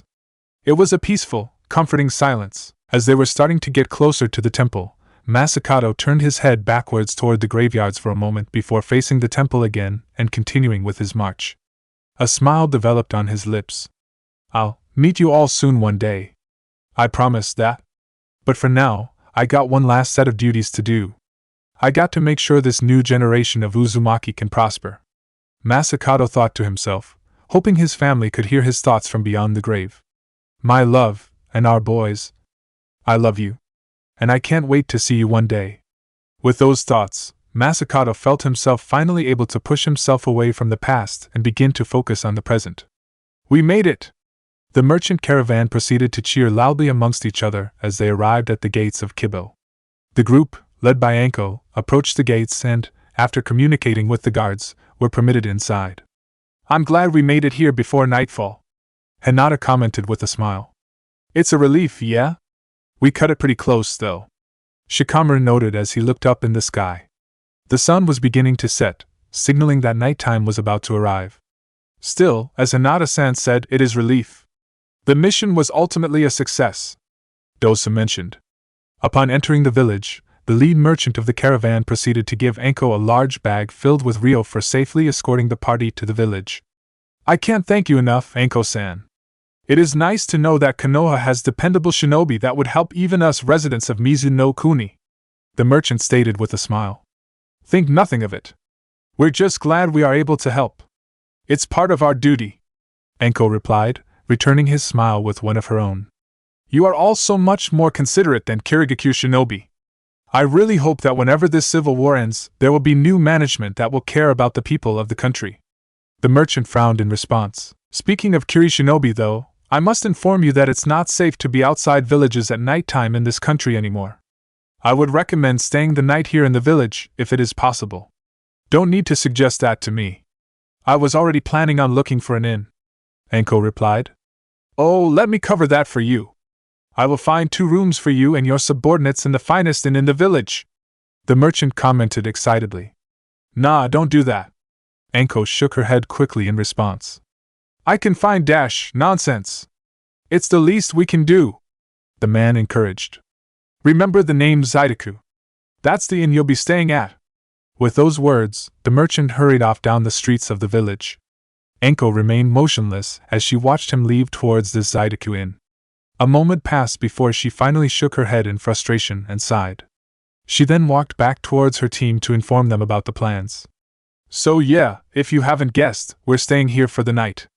And it seems that our rooms are already being covered by the merchants, she grumbled in response. That is considerate of them, Dosa said with a nod of approval. Considerate maybe, but I don't want them to. I hate when people do crap like this for me. Always makes me feel awkward, Anko admitted with a sigh. Well, if we are going to be here for the night, want to go look around the village? Hinata suggested. What the hell? We got to kill, so why not? Anko shrugged in response. We could always get some rest and prepare for our journey tomorrow, Shikamaru suggested. Lazy ass, no? Fuck no. We're going out. And we're going to be social, party, get completely wasted, and do some fun shit, Anko informed him sharply. Wasted? Hinata's eyes widened in response. I have never had alcohol before. I don't think dash, old enough to kill, old enough to drink. Anko interrupted the Hyuga with a smirk. Come on, we got some time before we go get something to drink. Let's all just explore the village. With those words, the Jonin proceeded to force her 3 subordinates down the streets of Kibo. The village itself looked rather quaint. It was relatively green with gardens between the buildings and on the sides of the streets of the village. People were walking down the streets and were chatting amicably with each other. It appeared to be a relaxing village. As they walked by buildings, however, Anko made note of every bar she saw. If the group was going to stay here for the night, she was definitely going to take her subordinates out drinking. Her only concern, at the moment, was figuring out which one to take them to. Good God, that was a pain in the ass, Naruto thought to himself. Once the group was back together at the Uzushiogakure temple, Jiraiya and Masakato immediately forced the Uzumaki cousins to begin practice with creating illumination seals. They gave them a scroll with the seal drawn on it. It featured the kanji for the light with elaborate symbols drawn around the kanji in a circular pattern. Naruto, Taiyuya, and Karen attempted to recreate the full seal on their own sealing papers. Jiraiya and Masakato, however, rejected their attempts due to their not precise penmanship and required them to start over again. It took the trio roughly an hour before they each produced a seal that both Jiraiya and Masakato approved of. That took forever, Taiyuya complained as she glared at the seal that she had created. It won't take that long the next times, however. It gets faster and easier each time you practice making it, Jiraiya commented helpfully. It will also not take that much time when you don't fuck up each time you try to produce the seal. Things generally become faster when you can actually do them on the first try, Masakato stated with a grin. Naruto and Karen laughed in response at Masakato's joke. Taiyuya, in contrast, crossed her arms over her chest in frustration and focused her glare at the elder Uzumaki. Go fuck yourself, she hissed. I'd rather not, Masakato replied with a snort. Anyway, kids, let's get back to work. Now that you have the appropriate seal drawn, you're going to try and transfer chakra into the seal again. It'll be done in precisely the same way you were all able to stick the seals onto the walls. The only difference is that, because you are trying to do something more complex than sticking a seal on a wall, you're going to have to concentrate on sealing more chakra into the seal. The man then shrugged. Not too much more chakra, though. This isn't much more complicated. Just a little bit more than you guys had been in the last practice. Upon completion, you'll make the ram hand sign and that'll activate the seal. If it's done right, then the seal will emit a bright light that will only go away when you deactivate the seal with the same hand sign, Jiraiya continued to explain. He then made a gesture with his hands towards the 3 young Uzumaki shinobi. Now you all try and do that. Naruto, Taiyuya, and Karen nodded in understanding. They proceeded to place their hands on the seal and attempted to channel chakra into the seal. Once they felt they had completed the task, they then proceeded to make the ram hand sign, just as instructed. The symbols on each sealing paper proceeded to light up. They then each produced a light from the kanji. The light on Taiyuya's seal was slightly dim, but still visible. Naruto's and Karen's seal, in contrast, was very bright and apparent. Jiraiya and Masakato looked at the trio in approval. Very nice first attempt, Jiraiya complimented. Especially you two dash. The words died on his tongue, however, as Naruto's seal proceeded to light itself on fire. Within seconds, the seal was disintegrated, leaving no trace that it even existed. The group looked at it for a moment in silence before Masakato sighed loudly and brought his hands to his face. Naruto, when I said to use more chakra than the last time, I didn't mean use so much that you completely overpower goddamn seal itself. The Sandaime Yuzukage groaned. The illumination seals don't require that much chakra. Too much will destroy them. Sorry. Naruto began to sheepishly rub the back of his head. I didn't think I used that much chakra. Sorry. He didn't think so? I know he is an Uzumaki, but so am I and his cousins. How can he spam chakra like that? Oh wait, he has the QB sealed in him. No shit. Masakato shook his head, pulling himself away from his thoughts. Regardless of that mistake, you did manage to light up the seal. It seems you know exactly how to do the task. You need to be more conscious about how much chakra you put into your seals, though. The seal you were using wouldn't generate any negative side effects, but some seals would. You need to make sure the amount of chakra you seal is precise for its job. I know. Naruto sighed in response. So get back to work. Jiraiya chuckled as he pulled out another seal paper for Naruto to practice with. With another sigh, Naruto sat back down and started to draw another detailed, elaborate seal for the illumination seal. Seeing that he was back to practicing, Jiraiya turned his attention towards Tayuya. He handed her another sealing paper. You as well, Tayuya. You had Naruto's opposite problem. Your seal was relatively dim because you didn't put enough chakra into it. You should practice some more as well, he encouraged. I got to make another one of those damn seals? She questioned. Yup. Don't fuck up this time. Masakato teased her. Ugh. Tayuya grumbled profanities quietly to herself as she sat down and joined her blonde cousin in silent practice. What about me? Karen questioned in curiosity. I'd recommend practice as well and try and improve the speed of your seal production, Masakato encouraged. However, you created the best seal. It was the appropriate brightness and didn't immediately burn up like Naruto's did. It was exact. You're on the right track. We'll just get you working on improving your speed while the other two keep practicing. Smiling with pride, Karen took another sealing paper from Jiraiya and joined her cousins in seal production. Once you guys finish, we'll call it quits for tonight. Tomorrow, though, I'll start showing you some offensive Fuinjutsu and show it can be used in combat. Masakato smirked. All jokes and nitpicking aside, you kids are making great progress. Just keep practicing at the level you guys are at and we'll get you all combat trained in Fuinjutsu. Naruto, Tayuya, and Karen stopped drawing their seals for a moment to grin in response to Masakato's compliment. They then turned their attention back to their seals. Heh, just saying, you are all going to love tonight, Enko informed her subordinates with a raucous laugh. The Jonin had originally intended on taking them to a bar sometime around 8 o'clock in the town. That was not an option for them, however, because the bars in the village of Kibo only opened up no earlier than midnight. As a result, Enko decided to take her subordinates out for dinner instead at 8. However, she was still not deterred. She was still planning to take the group out to a bar at midnight. If anything, she seemed even more excited. I wasn't very fond of the plan in the first place, but now I'm completely against it. Shikamaru rolled his eyes as he voiced his disapproval of Enko's plans. I'm not going to be out at midnight to just get a couple of drinks. Who said anything about a couple? Enko scoffed in response. I mean, if you're a lightweight then maybe. But me? I'm definitely doing more than just a couple. Besides, bars are more fun late at night, more things tend to happen. Trust me, you'll have a good time. Hinata looked down at her food, a bowl of udon noodles with chicken. I don't think it's going to be too much fun. I would agree with Hinata-san. Dosa nodded his head in agreement. He took a bite of his own food, a plate of teriyaki chicken, before speaking again. This seems more like your idea of fun, not ours. Well then, what would you rather do, Dosa? Enko questioned. I'd rather us stay the night at our inn and rest. I'd personally enjoy making some more progress in a few books that I'm reading. He answered. Blah. Boring. You guys are no fun. The Jonin whined. If you all don't want to come then fine. But I'm just letting you know, I will not be back until late into the night and I'll definitely not be sober. So don't be alarmed. Fine by me. Shikamaru replied as a content smile developed on his face. Looks like I'll be able to get some sleep tonight. Thank God. Would you like me make you a cup of tea when you get back, Enko Taisha? Dosa questioned. I know how to make a brew that should be able to assist with hangovers. Nah, I'll be good. I know how a jutsu that can help detox myself, but thanks. Enko replied. She then gave the boy a surprised look. Wait, you know how to make tea?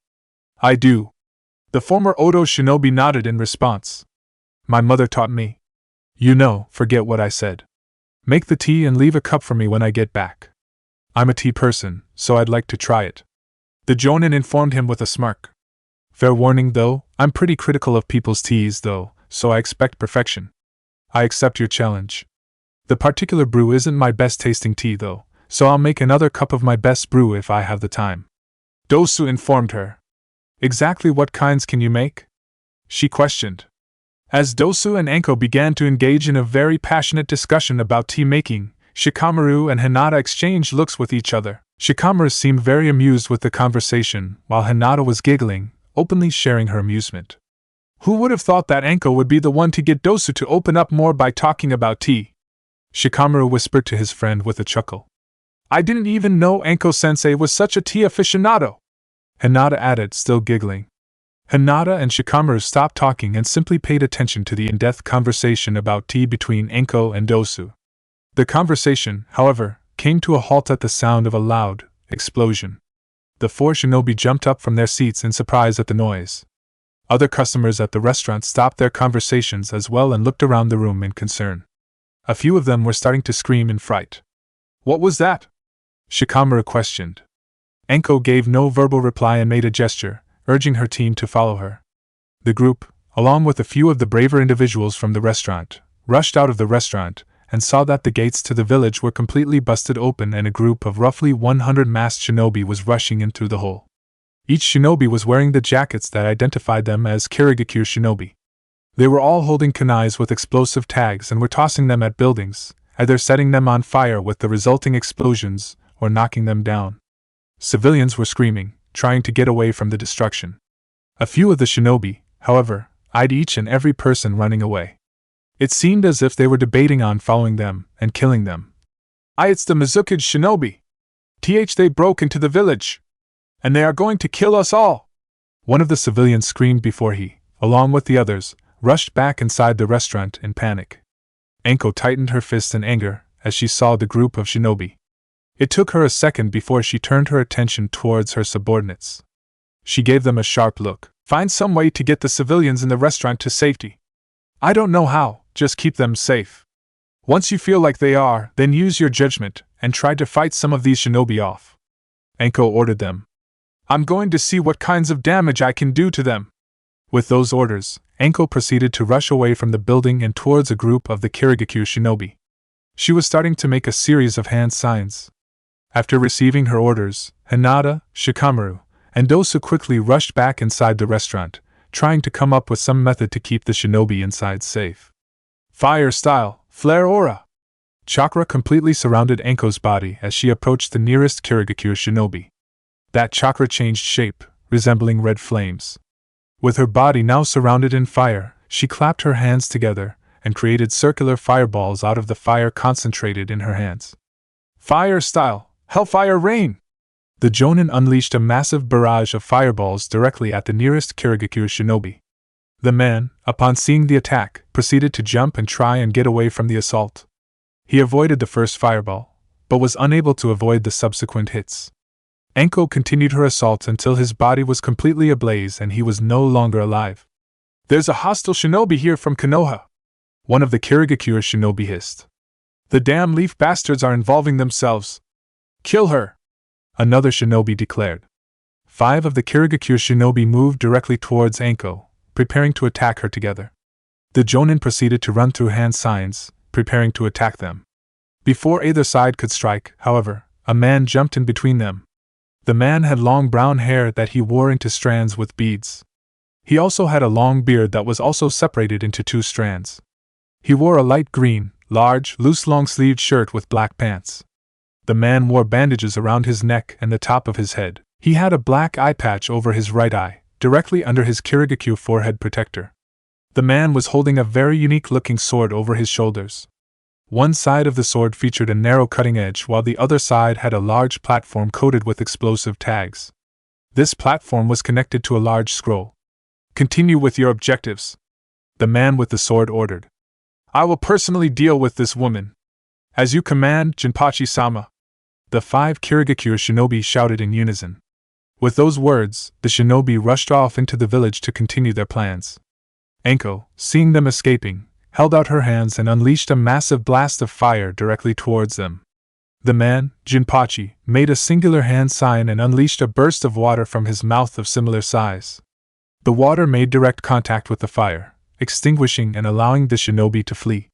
Damn it! Anko cursed. She then turned her attention towards the man standing in front of her. She scowled, recognizing him. Munashi Jinpachi, one of the infamous 7 swordsmen of the mist and one of only 2 that are still loyal to Kiri. Known for your use of Shibuki, the blast sword, and for your general fucked up behavior, such as killing your older brother. Does your bingo book actually mention that? Jinpachi questioned the Jonin with a curious look. How interesting. My brother was nothing more than an ant. Killing him was no different than killing an animal. He was no challenge. I'm surprised people even cared. Of course people cared.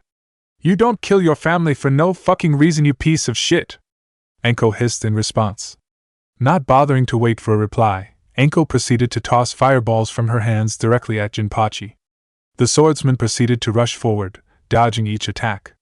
He continued to move until he was directly next to her. He swung the sword, attempting to cut her with the blade. The Jonin jumped, avoiding the attack. She then held out her left hand. Hidden shadow snake hands! Snakes rushed forward from Anko's coat sleeve. They opened their mouth, preparing to bite their target. Jinpachi made no effort to move away from her attack. He simply made a hand gesture, causing the scroll on his sword to unravel and reveal more explosive tags. The snakes, instead of the swordsman, made direct contact with the scroll. The explosive tags promptly blew up, completely destroying the snakes. Jinpachi proceeded go, once again, on the offense. He jumped quickly into the air directly above Anko's position and prepared to strike at her with the edge of his blade. As he was about to make contact with her, more explosive tags on the platform of his sword started to light up, signaling they were about to activate. Anko jumped away barely in time, causing his sword to make contact with ground. Within seconds of impact, an explosion was generated, causing rubble of both stone from the road and dirt to fly into the air. Anko was forced to move away from the resulting debris. His fighting style is as destructive as the bingo book said. When Munashi Jinpachi fights, the battleground he fights on will exist no longer. Anko recalled information she had read about her opponent. Her eyes then wandered, noticing the village of Kibo. He is the absolute worst person to fight in a village. He's going to blow up the entire village. Why the hell are you attacking the village? What the hell have the people of this village done to the Mizukage? Anko demanded to the Kirigakure shinobi. Jinpachi, in response, scoffed. You don't know anything about the way this country works or what this village has done. He pointed towards the various buildings in the village with the edge of his sword. The fucking rebels have set up refuge here in this village. The village of Kibo is their base of operations. So because of that, you're going to just up and destroy the village? And kill all of the civilians that are not involved with the damn civil war? Anko shouted at him. They live in a village that's catering to them. If they didn't want to get involved, they should have moved out when the rebels came in. Jinpachi replied with cold indifference. Besides, do you see any rebel shinobi helping you fight? No, they're all retreating like the dogs they are. They aren't going to help the people of this village. A smug grin then developed on the man's face. We'll show the rest of Mizu no Kuni that the rebels merely take advantage of the people and will just try and run, sacrificing those that help them in order to preserve their useless lives. The whole country will unite together as a result to fight off the rebel fuckers. Once again, you're just going to sacrifice this entire village of civilians just for this aim? Anko continued to shout her questions. The swordsman snorted at her, repeating her question. It's called politics. You Konoha shits should really try to understand. This isn't political. This is fucked up. The Jonin hissed. Heh, it's a good thing I'm the one who proposed this invasion to the Mizukage. It'll add to the list in your bingo book about my fucked up behavior, right? Jinpachi questioned tauntingly at Anko. Anko, calm yourself. He's trying to get you angrier. He's saying shit to get you to act irrationally. Anko repeated the mantra within her head. The woman took a deep breath to calm herself and focus her mind. Once she had finished her task, she went through a series of hand signs. Fire style, Great Dragon Fire Jutsu. Anko breathed out a massive fireball shaped like the head of a dragon. The dragon-like flame rushed through the air towards Jinpachi. The swordsman managed to move away and avoid the attack. Predicting his movement, however, Anko ran through the same hand signs and used the jutsu once more and released another dragon-shaped fireball. Anko then made a gesture, clapping her hands together. The 2 dragon-shaped flames charged rapidly towards Jinpachi from different directions. The swordsman jumped up into the air, avoiding the 2 jutsus. Enko then raised her upwards, causing the dragon-shaped flames to move upward. Realizing he was wide open for the technique, Jinpachi made a singular hand sign and the scroll attached to his sword unraveled more, revealing more explosive tags. The scroll unraveled until it completely circled the man, providing a barrier between him and the flames. Explosive blade technique, explosion barrier. The explosive tags activated instantaneously. The resulting explosions occurred on the outside of the scroll, not touching Jinpachi in the slightest. In contrast, the explosions managed to hit the dragon-shaped fireballs as they approached their target. The quantity and force of the explosions overpowered the flames, causing them to dissipate. Realizing that he was fine, Jinpachi made another hand sign, causing the scroll on his sword to unravel another set of explosive tags. He then landed on the ground and proceeded to charge once again towards Enko, gripping his sword tightly. He attempted to cut at her, but she sidestepped, avoiding his cut. She was about to deliver a kick to his chest while he was still close, but right before she attacked, she noticed the newly revealed explosive tags were lit up once again. Fuck! Enko quickly jumped away, barely avoiding the explosion. She continued to move backwards, placing distance between her and the swordsman. Jinpachi scowled in response. Fucking bitch! Die already! He growled at her. The Jonin noticed the rage present in the man's eyes and tone of voice. She snorted in response. I'm not going to die. Yes, you are! Jinpachi hissed as he gripped his sword tight. Stand still so I can fucking blow your brains out. Heh, the rumors are true. You get so pissy whenever you don't immediately kill someone. You're just an idiot that's mind gets clouded by bloodlust. Enko commented as she ran through another series of hand signs. Fucking idiot. Jinpachi snarled as he charged forward towards her. Enko responded by finishing her jutsu and by breathing another conflagration towards him. Their fight continued. You're all going to be fine. We promise. Hinata spoke gently to the civilians inside the restaurant. Despite Enko's orders to move the civilians to a safe location, the three Konoha shinobi did not know exactly where to take them. They were unfamiliar with the village of Kibo and any place that would be considered hidden to invading shinobi. They were also uncertain about how to transport them there with the destruction happening outside in the village. Therefore, they remained inside the restaurant. The civilians were all huddled into a corner with Shikamaru, Hinata, and Dosu standing up front, comforting them and preparing to guard them from any invaders. Dosu, using his hearing, and Hinata, with her Byakugan eyes, were both paying attention to their environment, ready for anybody that could try and enter to attack the civilians. After a few seconds of painful waiting, however, both Dosu and Hinata seemed to catch on to something. I hear whispering from outside. Dosu informed the group. I think someone's getting ordered to come in here. He is. Hinata confirmed his suspicions. He's right by the door. Their words instigated more fright into the civilians, who were now starting to shout. Dosu turned around to face them. Hinata-san was right.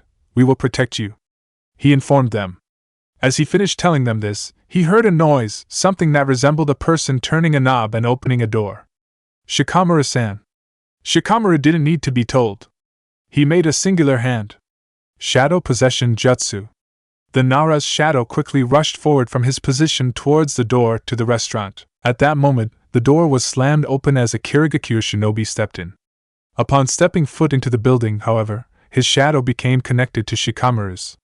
He was unable to take another step. What the dash, shadow neck binding jutsu! The shadow rushed up the man's body and reached his neck. Before the shinobi could say anything, Shikamaru began strangling him. Within seconds he fell over to the ground, dead. Hinata, with the Byakugan, saw that another Kirigakure shinobi noticed that the one that entered the building died upon entering. This shinobi then moved forward towards the building. Shikamaru-kun, we have another one coming! She told him. The Nara nodded and prepared to catch another shinobi with his shadow. For the second time, another Kirigakure shinobi entered the room. This one, however, was more cautious and noticed the shadow on the ground. He quickly jumped backwards, avoiding it. He then tossed a kunai with an explosive tag towards the group. Shadow Protection Jutsu! The shadows of the building quickly came together and formed a wall that blocked the kunai. The explosive tag detonated, but the shadow wall remained intact and prevented any injuries. With the attack successfully blocked, Shikamaru brought down the wall. The Kirigakure shinobi was charging directly for the group. Dosu stepped forward and slammed his arm onto the ground. Upon impact, Dosu's sound amplifier generated a blast of sound waves that moved through the ground like a sonic boom and caused it to shake. The technique forced the assailant to fall to the ground. Hinata then pulled out her bow and fired an arrow directly at him. The arrow made contact with the man's temple and killed him instantly. "We're getting the jump on these guys still," Shikamaru commented with a sigh in relief. "If we keep this up, more are coming!" Hinata shouted as her Byakugan picked up a group approaching them. Before anybody could react, four Kirigakure shinobi jumped into the building by creating a hole in the ceiling. 3 of them quickly rushed behind Shikamaru, Hinata, and Dosu and quickly grabbed them by the arms and pinned them against the grab. They held the trio in a way that they couldn't make hand signs or move their bodies. "Ugh!" Shikamaru groaned in pain. The man who had grabbed onto him tightened his grip, putting him in further pain. The civilians, noticing the situation the Konoha shinobi were in, started to scream immediately. A few of them were crying and some looked as if they were on the verge of passing out from fear. "You 3 managed to kill those 2 shinobi?" One of the shinobi, the only that wasn't holding on to the 3 Konoha shinobi, questioned. He appeared to be the leader of the group. "You 3 look so young. Your rank could be no more than Chunin. Interesting that you 3 managed to kill 2 shinobi by yourselves. I'm impressed. We're just trying to protect civilians. Let us all go," Shikamaru ordered. The man holding onto him quickly tightened his grip on him, causing him even more pain. "Ack. Orders are orders, kid," the Kirigakure shinobi leader replied with a shrug. "You're all going to die today." The leader pulled out a sword from his side. He then walked over to one of the civilians, a young woman with blonde hair dressed like a waitress, and grabbed her. She started to scream loudly. He held her body up into the air with his right hand and gripped his sword with his left hand. "Luckily for you Konoha brats that our orders were to only the residents of Kibo. They're our priority. Therefore, you 3 get to live for now, at least until I finish off all of my targets," the leader replied maliciously. Shikamaru, Dosu, and Hinata tried to struggle and pull themselves away from their captors, but they weren't able to do anything. They were caught and could do nothing but watch. Despite that, though, they still tried. They had to do something. Hinata's Byakugan was still activated, and with her vision, she noticed 3 more shinobi approaching the restaurant. She continued to struggle to free from herself from her captor, but in the back of her head, she couldn't help but pray quietly, "Please, help us." As if on cue with her prayers, a series of Senbon flew into the room and hit the leader of the Kirigakure shinobi. The Senbon hit him at his vitals and managed to pierce them deeply. For a moment, his eyes widened and his grip on the woman ended, causing her to fall to the ground. A second later, he fell to the ground dead. The 3 Kirigakure shinobi that had been holding onto Shikamaru, Hinata, and Dosu proceeded to turn their head towards their fallen comrade. "What the dash?" As soon as they lost concentration, the 3 Konoha shinobi pulled themselves away from their captors. Shikamaru quickly brought a kunai knife to his captor's throat and slit it. Hinata delivered a palm strike to her captor's heart. Dosu slammed his sound amplifier directly against his captor's head, causing a massive burst of sound waves to enter his head. The sheer force of the impact caused the sound waves to be too powerful for the man's head, causing it to blow up. The 3 bodies fell to the ground dead. With the shinobi all dead, 3 new shinobi entered the room. The first one was a middle-aged man with blue hair that was styled into a spike. He wore a green haori with white trimmings over a full-body gray, striped suit. He had talismans with kanji 4 to here printed on them on each of his ears and wore an eye patch over his right eye, directly under his Kirigakure forehead protector. The second shinobi was a younger, shorter guy with short blue hair and pointed, shark-like teeth. He wore a blue striped shirt and camouflage-colored pants. He had on glasses that connected to ear protectors. The boy also had a sword covered in bandages attached to a holster that he wore on his body. The holster also featured the forehead protector for Kirigakure. None of the Konoha shinobi recognized these 2 shinobi. The third one, however, "Haku-san?" Hinata's eyes were wide in surprise. The merchant they had escorted to the village was standing directly in front of them. Instead of his pink kimono, however, he was wearing an outfit nearly identical to the middle-aged man next to him, a green haori over a striped, gray bodysuit. A black sash was wrapped around his waist. He also had his long hair put into a bun, with only 2 locks of hair falling loosely onto his body. The boy, just like the 2 shinobi standing next to him, also had on a Kirigakyo forehead protector. He was wearing his, like the older man next to him, right around his forehead. "It's Mei's troops! We're saved!" one of the civilians declared. The others joined him in cheers. The group was in hysterics after their near-death experience, and was simply relieved to see help. "We apologize for being late, but we are here to escort you to safety now," Haku informed the civilians. He then gestured towards the two shinobi next to him. "Please, follow Ao-sen and Chojuro-san here. They will take you to the shelter. We have you all covered. We'll keep you safe," the middle-aged man, Ao, declared with confidence. "Just follow us. All right, this way," the sword-wielder, Chojuro, commented. He seemed more anxious than his comrade, but still had the same determination that Ao possessed. Immediately, the two shinobi escorted the civilians outside. The three Konoha shinobi were now left alone with Haku. He turned to face them with a smile on his face. "Thank God that you are all right," Haku said with a sigh of relief. "You have my eternal gratitude for protecting those civilians until we arrived." "And no problem," Shikamura mumbled in response. He was still stunned to see that Haku, the young merchant that had traveled with them, was actually a shinobi. "What the hell though, you're a Kirigakyo shinobi? Ah, really?" Hinata's eyes were focused solely on the boy in front of her. He had been lying to them the entire time they worked with him. "We can discuss this later. For now, there are more pressing issues," Haku informed them. His gentle tone of voice was replaced with one that commanded respect. "The village is being invaded. All of Mei-sama's shinobi are in the process of evacuating the village and escorting the civilians to safety. Once we accomplish that, we will engage the enemy and rout them. I know you are Konoha shinobi and are neutral in the civil war here in Mizunokuni, but I ask of you to think of the civilians of this village, and please help us." Haku's words reminded the Konoha shinobi about the situation at hand and its seriousness. They nodded in understanding. "Tell us where to go and where to escort the civilians, and we will do our job," Dosa stated. "I will direct you three on where to go. Just follow me," Haku requested. With those words, the four shinobi left the restaurant to find and rescue more civilians in the village. Fire style, Hellfire Rain. Enko proceeded to chuck fireballs from her hands directly towards Jinpachi. The swordsman continued to approach her quickly, avoiding each of her attacks.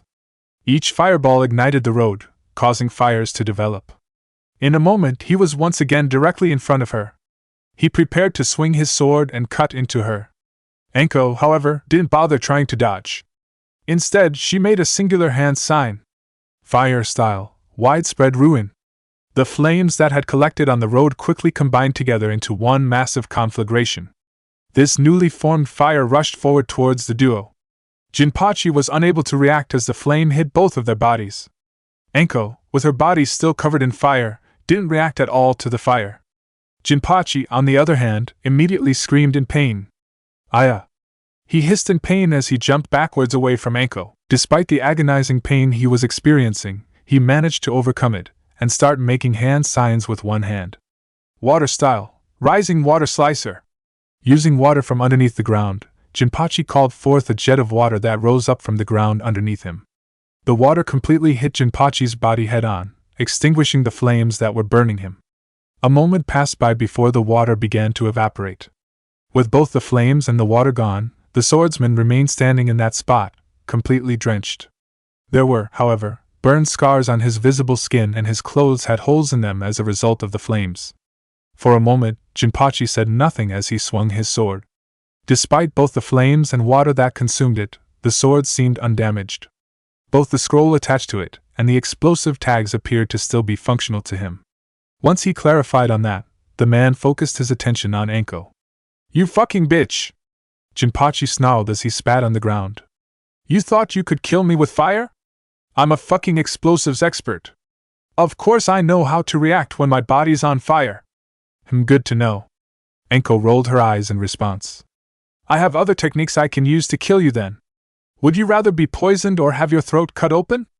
I'd rather you fucking die already," he growled. With those words, Jinpachi charged towards Enko once again. Enko prepared for another attack and began making hand signs, ready to hit the man with another jutsu. Just as he reached her, though, he made another gesture of his sword and released another large section of explosive tags that completely covered the entire sword. Explosive blade technique. Explosion rain. Jinpachi slammed his sword downward directly before reaching Anko. Upon impact with the ground, the explosive tags were launched from the sword and into the air. The tags moved at a quick rate and completely covered the air around Anko. They all proceeded to light up simultaneously. Shit! Anko was unable to get away as each explosive tag blew up. The flames from her flame aura prevented her from taking fatal damage from the explosive flames, but the force of the explosions managed to knock her backwards, sending her flying to the wall of a nearby building. After impact, she fell down face first onto the ground. Immediately after hitting the building, her flare aura began to fade away. Some of the flames of the many explosions managed to pierce through her flare aura and hit her skin. Anko hissed in pain, both from the burns of the explosions and from being knocked into the wall. Jinpachi saw her struggle to get back and grinned. "And there's the kill!" he exclaimed as he lunged at the Jonin. He gripped his sword tightly, prepared for the cutting edge of his sword to bury itself deep into her heart. "Now you die, dash!" Before he could reach Anko's body, however, he was intercepted. A man appeared and blocked Jinpachi's sword with his own sword. The two men were brought to a stalemate as their blades clashed. Anko managed to pull herself off the ground to see the two men try and overpower the other. She noticed characteristics about this second man. He was a tall, muscular man with spiky black hair wearing a sleeveless black shirt and matching pants along with striped wrist and leg warmers. He had bandages around his neck that went up to his face, completely covering his mouth. The man also wore his forehead protector to the side. The most noticeable feature about him, however, was his oversized broadsword. The Konoha Jonin knew who he was immediately. Momochi Zabuza.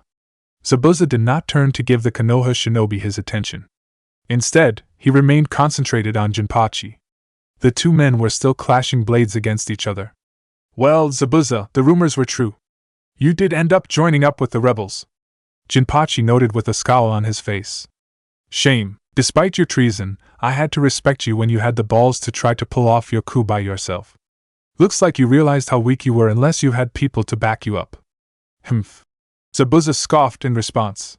"You haven't changed, Jinpachi. Still acting tough when you're nothing more than Yagura's lapdog." "I'm no fucking dog," Jinpachi snarled in response. A malicious grin developed on his face as he began to push back harder on his blade, causing him to have an advantage against Zabuza as they clashed swords. "I'm a loyal Kiri shinobi to the Mizukage. And in case you haven't realized, we're the winning side." "You sure about that?" Zabuza taunted. "Take a look around you." Jinpachi, for a moment, looked in his peripheral vision to see what Zabuza was talking about. To his surprise, he didn't see a village being burned to the ground and destroyed. He saw fires being put out. He saw civilians being escorted to safety by rebels. He saw corpses of loyal Kirigakure shinobi, the troops he led. "You're losing, Jinpachi. Your vision of Kirigakure is losing," Zabuza taunted as he pushed back with his own sword. He was now getting the advantage in their clash. "But most of all, Yagura is losing." "Shut the fuck up, you godman traitor!" Jinpachi screamed. Instantly, the scroll on the Shibuki sword released another segment of explosive tags.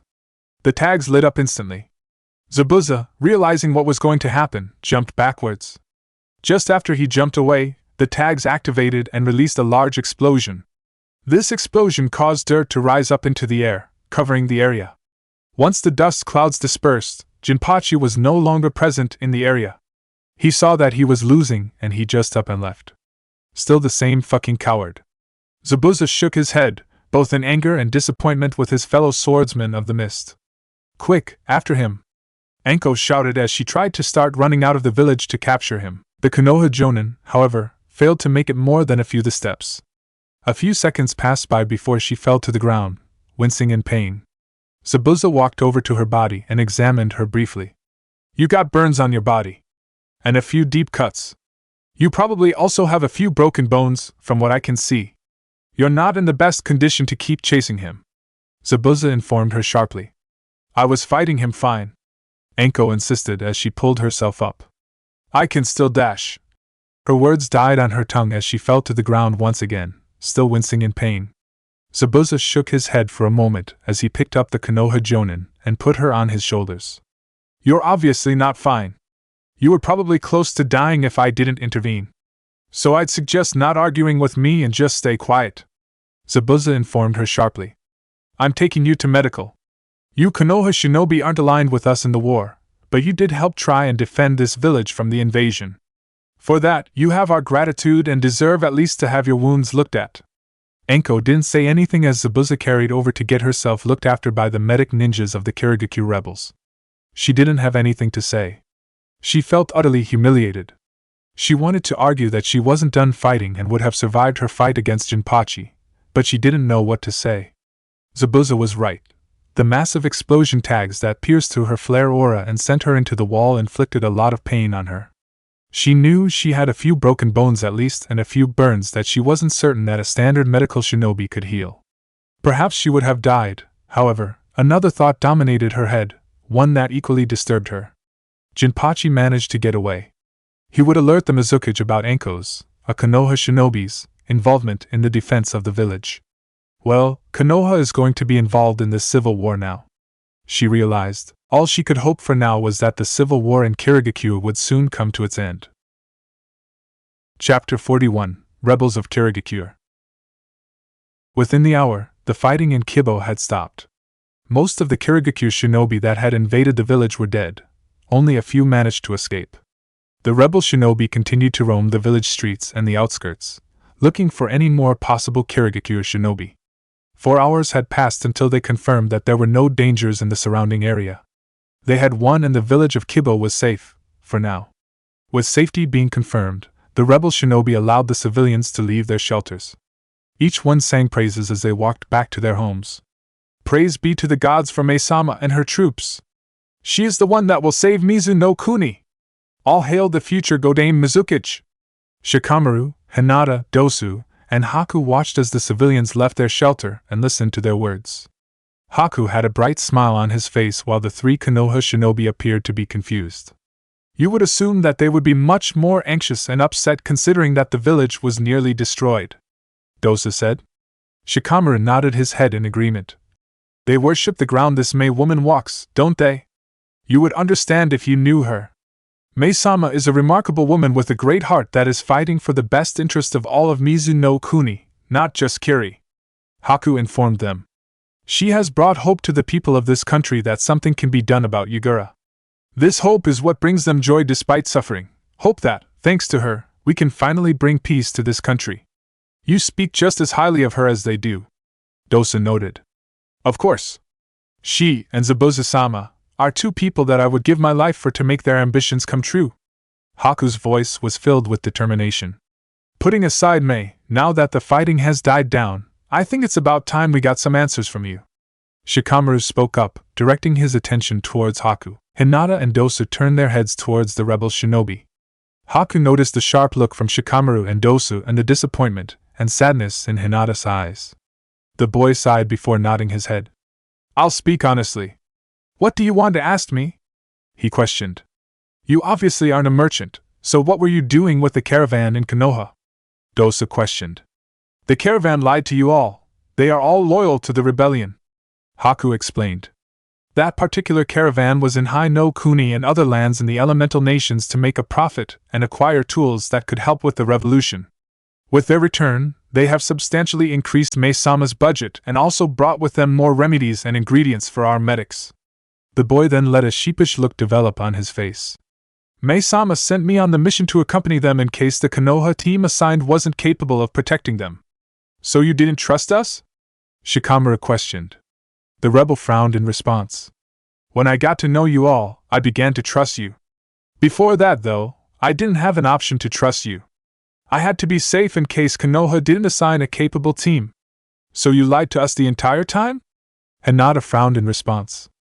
Every time we talked, it was all just you keeping up a guise for your mission. Haku immediately shook his head. I was there due to my mission, but that didn't mean everything was a lie. Hinata-san, I was honest with you whenever we talked about our lives. I was honest with you all. The only thing I was lying about was about me being a merchant. Everything else was honest. I grew quite fond of you all, and I don't want you all thinking otherwise. Please believe me when I say that. So, who are you then? You're obviously a shinobi loyal to Mei, but what else is there to tell us? Shikamaru questioned. I don't have much of an answer for this question, Shikamaru-san. Haku, once again, shook his head in response. I'm just a shinobi, a tool to be used for the rebels. I've been trained by Zabuza-sama since the day we met years ago, and we traveled the elemental nations together, trying to raise money for another coup. Eventually, though, we decided to join with Mei-sama and her rebels and work with them. Our goal was the same, so why not work together? This was the second time Haku had mentioned the name Zabuza-sama to the Konoha shinobi. Hinata finally pieced information together, and her eyes widened. Why, you're the ice releaser that Enko-sensei was talking about. You were the one who fought against Kakashi-sensei's team in Nami no Kuni. And why, you're the one who helped Enko-sensei when we arrived at the port town, she stated. So you are acquainted with Kakashi-san's team. How interesting. Haku chuckled in response. His face then hardened into a serious expression. But yes, that was me. I am the only known survivor of the Yuki clan. And now you may know why I would be interested in working with the rebellion, no? Because Yugura wishes to eliminate all shinobi with bloodlines such as yourself. Dosu spoke up. While that is true, there is more to it. It's not just Yugura's actions that are problematic, it's the fear that he has created. Yugura's actions have caused certain people across the country to feel like those with the Kekkai Genkai are monsters that need to be put down when they can. Haku shook his head. My father was somebody who succumbed to this thought. He hated anybody with bloodlines, even though he was unaware that my mother had the ice release bloodline. When he found out, though, he led a mob of civilians to kill her. He then tried to kill me, but I ultimately panicked and ended up killing him and the mob. Hinata, Shikamaru, and Dosu looked at the boy with surprise on their faces. They couldn't comprehend his story, how a man could allow such fear and hatred develop in his heart that he would be able to kill his wife and child. Haku didn't seem to notice their surprise, however, and continued speaking. I joined the rebellion against Yugura because Zabuza-sama was the one to find me and take care of me when my parents died. I am loyal to his wishes and he wanted to join the rebellion to kill Yugura, so I joined with him. However, I also fight to end the fear that plagued my father. By destroying Yugura's version of Kirigakure, I believe that we may become closer to achieving this goal and ending this hatred, he said. You're a really passionate guy, Haku, Shikamaru commented after a period of silence. A smirk developed on his face. You actually sounded a little like a friend of ours back in Konoha, wanting to destroy hatred and stuff. I would most likely get along quite well with him, Haku replied. He sighed once more before giving the Konoha shinobi a nervous look. But if you are a friend with those beliefs, do you understand what I would be fighting for? And why I would be willing to lie to you all? We understand. And don't worry, Haku-san, we support you. Hinata smiled at the boy. You're our friend, after all. A bright smile developed on Haku's face. He felt his eyes tear up, but he quickly rubbed the tears away before they could develop. I'm glad you feel that way, he stated. The tension in the air faded and the four shinobi relaxed as they began conversation about each other. Haku was somebody who enjoyed talking and was willing to tell the Konoha shinobi anything they wanted to hear and let them know about what life was like as a rebel in Kirigakure. As they continued to talk, however, a thought re-entered Hinata's head. Haku-san, can I ask you a question? Not about the rebellion, but about something else? Hinata asked. The boy nodded his head, prodding her to continue with her question. When we arrived in Mizu no Kuni and those men attacked us, you helped Enko-sensei fight.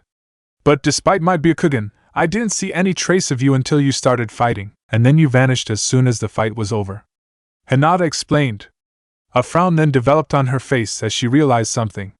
And come to think of it, I never saw much of a chakra network from you when we began our mission back in Konoha. How were you able to hide your presence and chakra network from me all this time? Haku opened his mouth to respond, but the words died on his tongue as he saw another man arrive. Zabuza-sama. The Konoha shinobi turned their heads in the direction Haku was looking at and saw Momochi Zabuza approaching him. All three of them immediately bowed their heads in respect. The 7 swordsmen of Kirigakure shinobi gave them a curious look at their attitude, but shrugged. I was looking for you three for a little while now. Figures you would be with Haku. He seems to have a soft spot for Konoha shinobi, Zabuza commented. Haku looked sheepish at the remark and rubbed the back of his head. The 3 Konoha shinobi, however, didn't seem to notice. Their attention was focused on Zabuza. You were looking for us? Shikamaru questioned. I was doing a favor for your commander. Anko-san's finished being looked over by our medical corps and I thought you all would want to talk to her. He explained. Was Anko-sensei hurt? Hinata asked nervously. Zabuza shook his head in response. She's fine now. Still, you guys should probably talk to her. I'll take you three to her. With those words, Zabuza started to walk off. The three Konoha shinobi stayed unmoving for a few seconds until the Kirigakure rebel turned his head and gave them a sharp look. Don't waste my time, brats. Hurry up. He ordered. Immediately, Shikamaru, Hinata, and Dosa nodded their heads quickly before they rushed over to him. Hinata-san. Haku called out to the kunoichi as she was starting to walk away. Hinata turned back to face him. Find me at Kibbo Bakery when you get done with talking to Anko-san. I'll answer your question there. The Hyuga nodded her head in understanding and smiled back to the boy, happy that she would get answer to her question. She then turned her focus back to following Zabuza. Zabuza led the group to a pub within the village. When they got inside, the four walked into a back room that was filled with caskets of wine. Zabuza walked to a nearby wall, placed his right hand on a particular brick on the wall, and channeled his chakra. Within a second, the wall raised itself, revealing a large hallway with brick-covered walls. There were many doors throughout the hallway. Zabuza led the group to a particular door before starting to walk off. She's in that one. Tell her she owes me a favor for this. The man grumbled in response before leaving. Shikamaru put his hand on the knob and opened the door. The trio walked inside and were greeted with a plain-looking room with an operating table and a desk that various equipment lying on it. Sitting on the table was Anko. The Jonin currently was writing in a scroll. She had a few bandages tied around her arm and under her jacket. Anko-sensei. Are you alright? Hinata questioned. I'm fine. Anko replied, not letting her eyes leave the scroll. I got into a fight with the commander of the invading forces and I accidentally got hit by an attack of his and it nearly killed me. But right now I'm fine. Bitterness was evident in Anko's tone of voice. She obviously did not want to discuss her fight with this commander. Noticing that, Shikamaru decided to ask her about something else. What are you writing? He asked. I'm writing a summary of what has happened to the Hokage. Anko answered with a sigh as she finally looked away from the scroll to her subordinates. How are you going to get it to him? And what are you even saying in it? Shikamaru continued to question. Summoning jutsu. One of my snakes can deliver the message to him faster than any person could. Anko answered with a shrug. And I'm letting him know about the situation in the village and why we got involved in a fight between the rebels and Kirigakure. I'm sending it in hopes to get his opinion about what we should do. We're in a situation where our actions represent Konoha, so I want to hear what he thinks about the situation before we either flee back to the village or if we stay and help out around here. She then returned to her writing. Also, I'm writing this to him so that way he doesn't get blindsided if Kiri does declare war on Konoha. Hinata's eyes widened in response. Do you really think Konoha could go to war because of this? We could. Anko sighed. Konoha can't afford going to war at the moment. We handled the invasion from Suna and Oda well, but that still did some damage to the village. We're still recovering. Shikamaru grumbled in response. But Kiri shouldn't be able to afford going to war with Konoha either though, Dosu commented. If Konoha were to work with the rebels, then the combined strength would surely overwhelm the current Kirigakure government. Surely the Mizukage most know that it would be foolish to declare war and potentially bring Konoha together with the rebels. In theory, you'd be right. Kiri shouldn't even consider declaring war on us, the Jonin stated as she put down her scroll once again. The problem is, though, that the Mizukage is bat-hit crazy. It's well known that Yagura lost his sanity as a result of the Third Shinobi World War. You can't assume that he'll make a rational decision with something like this. He'd probably declare war on Konoha for less, honestly. If he declares war, then he and Kiri will lose, Dosa stated. Anko shook her head in response. It's possible, but if we went to war, Konoha would lose a lot of shinobi despite the victory. There are quite a few shinobi that we'd have to fight against. In addition, Yagura is the Sanbai Jinchuriki. Shikamaru's, Hinata's, and Dosa's eyes widened at the news. They heard horror stories about the sanity of the current Mizukage as well as his strength, but they had never heard anything about him containing a biju. He's like Hansan and Naruto-kun? Hinata questioned nervously. A Jinchuriki? Dosu, too, seemed concerned. Correct. The four Konoha shinobi turned their heads to see another person in the room, a woman with auburn-colored hair and green eyes. She wore a dark blue dress with a short cut that only covered the underside of her breasts. She wore mesh armor underneath the dress and had a white belt tied around her waist. She walked forward from her position by the door and approached the Konoha shinobi. Yagura is more than just a normal Jinchuriki, though. He has mastered the Sanbai's chakra and has complete control over the Biju, becoming a perfect Jinchuriki, if you will. The woman commented. Enko snorted upon seeing the woman enter the room. Well, looky here, the self-proclaimed Godane Mizukage has entered the room. The woman rolled her eyes in response. I don't call myself that. Some of the rebels do, but I don't. She sighed before speaking again. Please don't call me anything like that. Just call me Mei. Terumi Mei, the woman who will save Mizu no Kuni from the tyranny of Yagura. Dosu recalled the words of a civilian. The woman laughed in response as a coy smile developed on her face. You've all heard so many things from the people here, haven't you? I hope I don't seem like a disappointment to you all. Not a disappointment, but you seem a lot calmer than I thought you'd be. Shikamura thought to himself. I was expecting her to this self-righteous, strict woman who viewed herself as a goddess. Sorry to intrude, by the way. Mei apologized. I just wanted to properly introduce myself and thank you all. I realize Konoha does not want to get involved in our civil war, but I really appreciate that you all fought to defend the people of the village. Thanks to your efforts, we were able to get civilians escorted to safety. The number of casualties was reduced heavily thanks to your efforts. She gave a wink to the group. I guess I owe you all one. We were glad to provide some assistance. Dosu mumbled in response. Underneath his bandages, the boy was blushing bright red in response. You don't owe us anything. People were attacking the village, and we did our best to help. Enko shrugged in response. Perhaps not the brightest of decisions, but it was the moral one. What did you mean by perfect Jinchuriki? Shikamura questioned. Mei turned her attention towards the Nara and frowned in response. Yagura has full control of the Sanbai's chakra. She answered. The Biju works with him willingly and doesn't attempt to influence his mind. This means that he has all of the strength, chakra, and techniques of the beast without losing his mind in the process. What? Hinata gasped.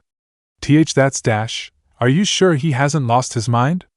I believe we all came to the conclusion that Yagura lost his sanity. Surely the Sanbai might have had some role in that. Dosu commented. No, that's not the case. Yagura had full control of the Biju before the end of the Third Shinobi World War. The auburn-haired woman replied. I have a theory about the origin of his insanity, but what? Enko prodded her to continue. Forget about it for now. Mei shook her head.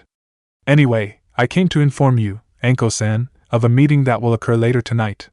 Myself, along with the remaining clan heirs of Kirigakure clans that sided with us, the 7 swordsmen of the mist that sided with us, my personal advisor, Ao, and the mayor of the village will be meeting to discuss various topics related to the most recent invasion and the direction we wish to take the rebellion from here. If you would like to come, Enko-san, you may. Really? The Jonin blinked in confusion. Why? You helped us out today. I feel that means I can trust you and other Konoha shinobi. At the very least, I can trust you all not to provide information to Yagura and his troops. Mei commented. She then started to walk over towards the door. If you wish to attend, it's at the door at the very end of the hallway outside the door, and will occur precisely 1 hour from now. Mei gave a bow before she walked out of the room. The Konoha shinobi were now left alone in the room. I presume you are going to go to this meeting, Enko Taisha? Dosa questioned. Yup. Enko nodded her head in response. Gonna finish my scroll and send it to the Hokage, though. If you guys want to go out and try and get some sleep, go ahead. It was with those words that the Konoha shinobi realized that it was past midnight. The adrenaline of the invasion made them forget the time of day. Almost on cue, Shikamura proceeded to yawn. I'll definitely take you up on that offer, he stated. Likewise. Dosa replied with a yawn of his own. I am going to do a quick errand, then head on back. Hinata stated. Errand? This late? Dosa questioned. Realization then dawned on his face. Oh. You wish to converse with Haku? Hinata nodded her head. Go for it. I will still head back to the inn though, but you should probably meet up with him. I don't think I'll be long. The Hyuga mentioned. I probably will be. I got no clue how long this meeting could be. Anko sighed. She noticed the trio starting to walk out of the room. Guys? The group stopped immediately and gave her their attention. Look, we're in a very crappy position. There's a chance we'll need to get the hell out of this country ASAP. Or there's a chance Konoha will be going to war and we'll have to stay here and help with the effort. But regardless, we'll do our damn best. Train whenever you can. I'll definitely be pushing myself like hell during these few days and I expect you all to do the same. I want to make sure the 4 of us return to Konoha alive. Do you all understand? Shikamaru, Hinata, and Dosen nodded their heads in understanding. With the conversation over, the 3 shinobi proceeded to leave the room. Anko was now left alone. She proceeded to return back to writing in her scroll. Get this over with as fast as possible. Then go to that meeting, learn whatever shit I can, then get sleep. Tomorrow, though, is going to focus on nothing but training. Anko told herself as her eyes narrowed. I'm not letting myself get taken down like that again. Next time I fight somebody like Jinpachi, I'm going to skin him alive myself. And I need to make sure that my team can fight like that as well. Determination moved throughout Anko's body as she began making preparations for the next day. After leaving her teammates, Hinata walked through the village streets, looking for the Kibbo bakery. It only took her a few minutes to find the building. Compared to other buildings in the area, the bakery seemed to have taken little damage. The only noticeable damage was a few holes on the walls. Hinata quickly walked up to the building and opened it. Inside was a small sitting area with a couple of tables.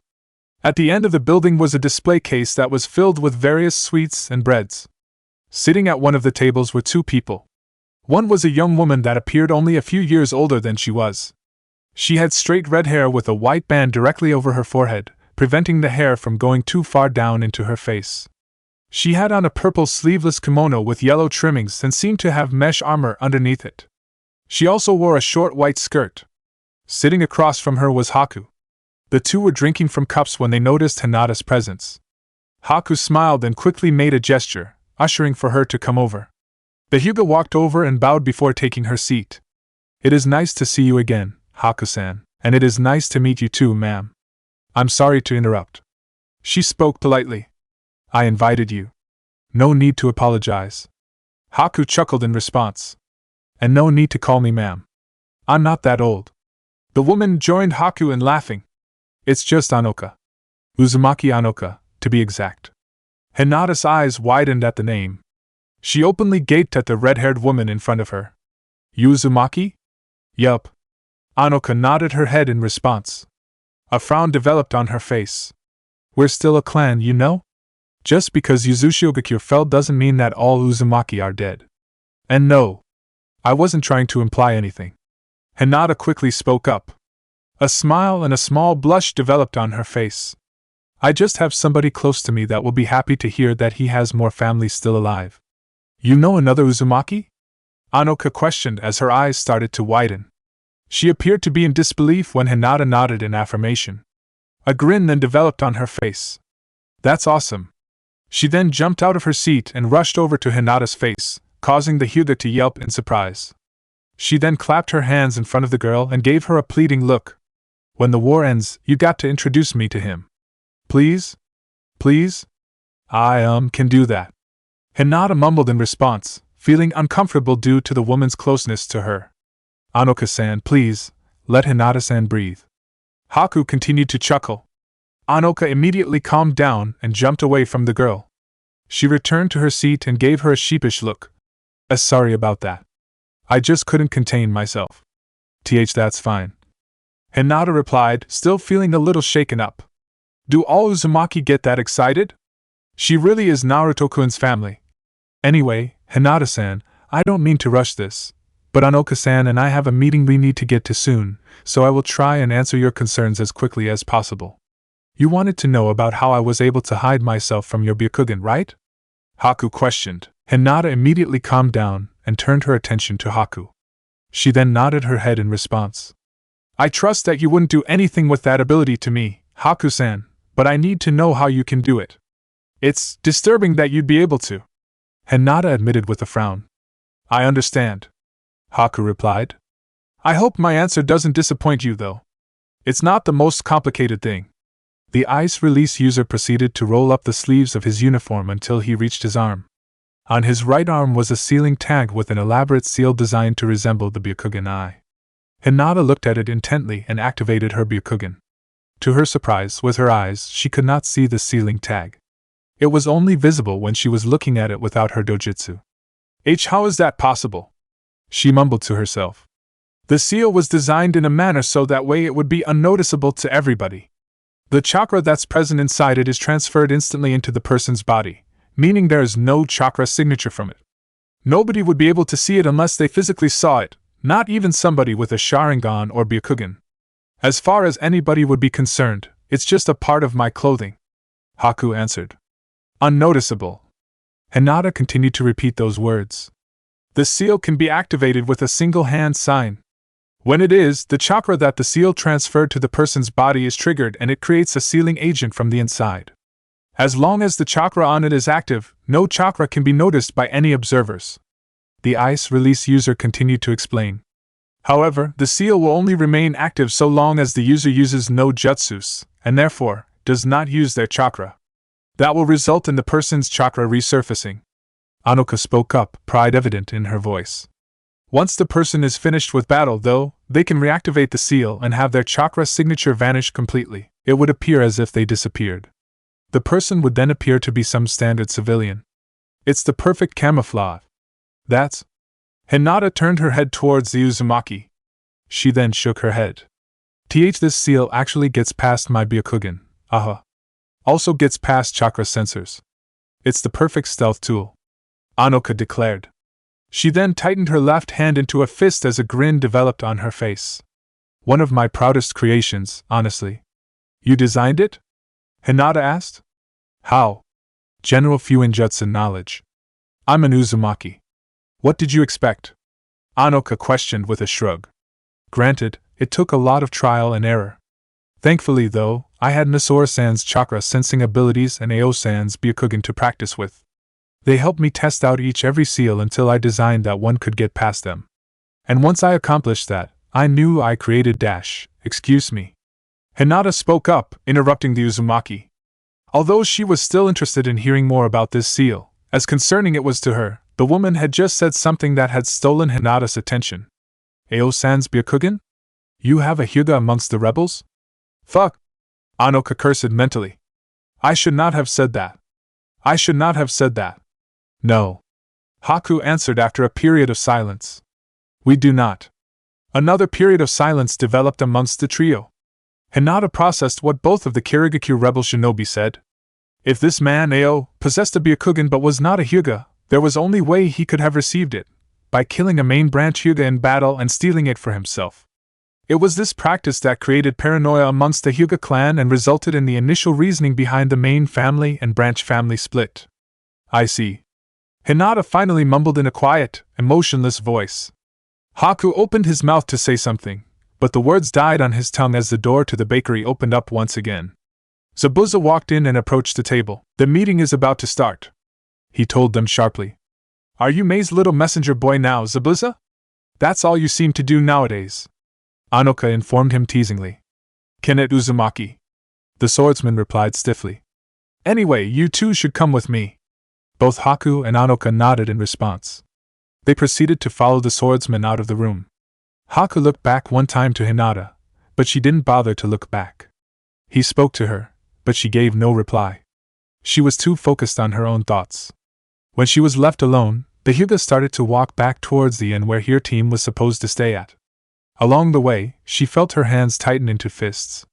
Hearing about Anoka's seal was a disturbing thought to her. Imagining somebody able to get past her Byakugan vision damaged her pride as a shinobi. However, that was not the only thought running through her mind. For the first that Hinata could recall, she felt true anger and hatred towards a person. Ao-san, you killed family. You stole our Byakugan. And you are a part of the reason why my clan is divided. She mentally snarled. And for your sake, you better hope we don't come across each other while I am here. Upon finishing her letter to the Hokage, Anko summoned a large, brown snake and handed him the scroll with the orders to deliver the scroll as fast as possible. The snake promptly swallowed the scroll to transport it before disappearing in a poof of smoke, heading out to complete its objective. By the time Anko had finished her task, it was now time for the meeting that Mei had invited her to. She promptly left her room in the medical unit and walked down the hallway towards the end door, where May had told her the meeting would take place. The Konoha Jonin opened the door and walked in. The room was a large, plain room with brick walls and a wooden floor. In the center of the room was a large round table with 12 chairs all around it.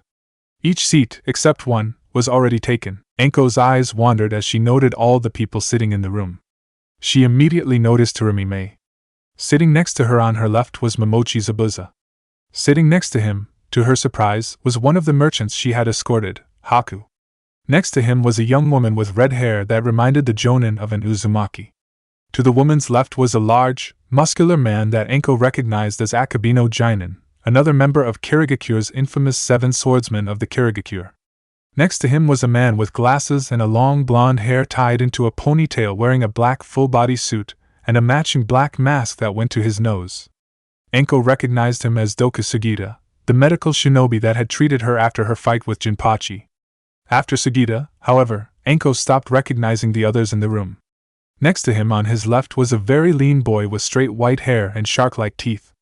Sitting next to him was another boy with short, spiky blue hair with ear protectors, glasses, and similar shark-like teeth. Next to him was a girl their age with brown hair that went to her back that had two large scythes strapped to her back. The most distinguishable feature about her, however, was the pale white eyes and the vacant look that appeared on her face. Directly next to her was an empty seat. Next to that, though, was a middle-aged man with blue hair styled into a spike. Sitting by him was an elderly bald man that appeared to be the only non-shinobi in the room. 11 people were all already present in the room. Enko's presence was noted by all of them instantaneously. "Enko-san, it is nice to see you. And just on time," May commented with a smile. "Please take a seat." The Konoha snake mistress nodded her head and quickly moved to the open seat in between the white-eyed girl and the middle-aged man. She then sat down. "Just to make this easier for you, we should introduce ourselves," May informed the rest of the people in the room. She then faced Enko. "As you know, my name is Terumi May. You know who I am." Zabuza grumbled dismissively. "You also know who I am," Haku stated with a chuckle. "Pleasure to see you again, Enko-san. I'm sure you have a lot of questions for me." "I do, but I'll hold them for now," Enko informed him. "By all means. Or you can ask your team. Either way," the boy replied with a shrug. "Moving along," May interrupted, gesturing towards the woman next to Haku. "I'm Uzumaki Anoka," she greeted with a bow. Knew she was an Uzumaki? Enko mentally grinned, happy that her suspicion was correct. "Is this really necessary to introduce us all like this? This feels like a waste of time," the muscular man next to Anoka, Jinin, questioned. "I guess it doesn't really matter. Anyway, my name is Dash." Enko, recalling information she had read from the bingo book, proceeded to interrupt him. "Akabino Jinin, one of the 7 swordsmen of Kirigakure. Known for your heroics in battle, always willing to rush in against a swarm of enemies. Also known for your use of the sword Kabutawari, the helmet splitter." Jinin gave the woman a surprised look for a second before it turned into a wide grin. He then started to laugh raucously. "It's been way too long since somebody actually recognized me. You. I like you," Jinin declared as he gave a thumbs-up gesture. "First round of sake is on me. I have just found my new best friend." Enko couldn't resist the urge to grin. Again, moving along to more important matters. The blonde-haired man next to Jinin, Sugita, spoke up and drew the attention towards him. "We met earlier, Enko-san, but if you do not remember my name, it is Doku Sugita." "I do. You patched me up well," Enko informed him. "Thank you for that, Sugita-san." "Do not thank me. It is my duty as a medic. I love treating people and being of use to others." Sugita shrugged in response. "I should be thanking you for your service by helping fend off Yagura's shinobi." Sugita appeared as if he was going to say more, but May proceeded to cough, prompting the next person to continue speaking. The white-haired boy proceeded to face Enko and gave her a smirk. "Hozuki Sujetsu." He said his name. I'm Sachch Shojuro." The blue-haired boy next to him mumbled in response. A bright red blush was on his cheeks as he looked at Enko. It's nice to meet you. My name is Kawada Mizora." The brown-haired, white-eyed girl sitting next to Enko spoke with a calm, neutral tone of voice. "Pleasure to make your acquaintance. I'm Ao." The middle-aged man stated curtly. And I'm Fujiwara Shicho, and I'm the mayor of the lovely village of Kibo. The bald man introduced himself cheerfully. Now that introductions are over, let's begin and not waste any more time. Mei spoke up quickly. She then turned to face Sugita. You and the rest of the medics had enough to treat everybody. What are your reports? No civilian casualties. Thanks to initial support of Anko-san and her team and the quick response of our shinobi, we managed to get all civilians to shelter. Sugita informed her. What a relief! Shicho exclaimed, feeling relief that the residents of his village all managed to survive. The shinobi casualty rate, however, was 18 shinobi. Sugita continued. We also had a fair amount of shinobi injured.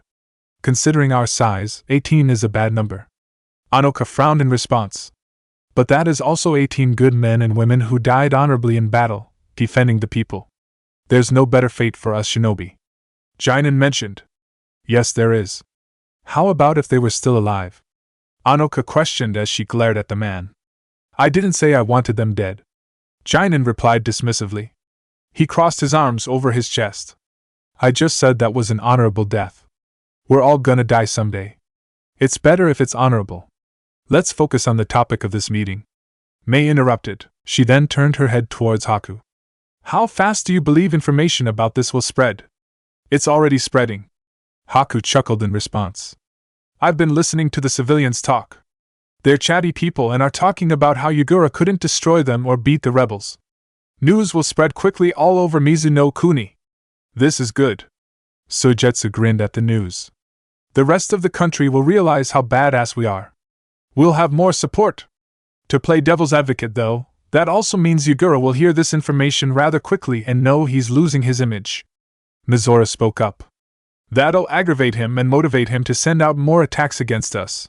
Or maybe for him to personally lead the next attack. Sojetsu's grin died instantly.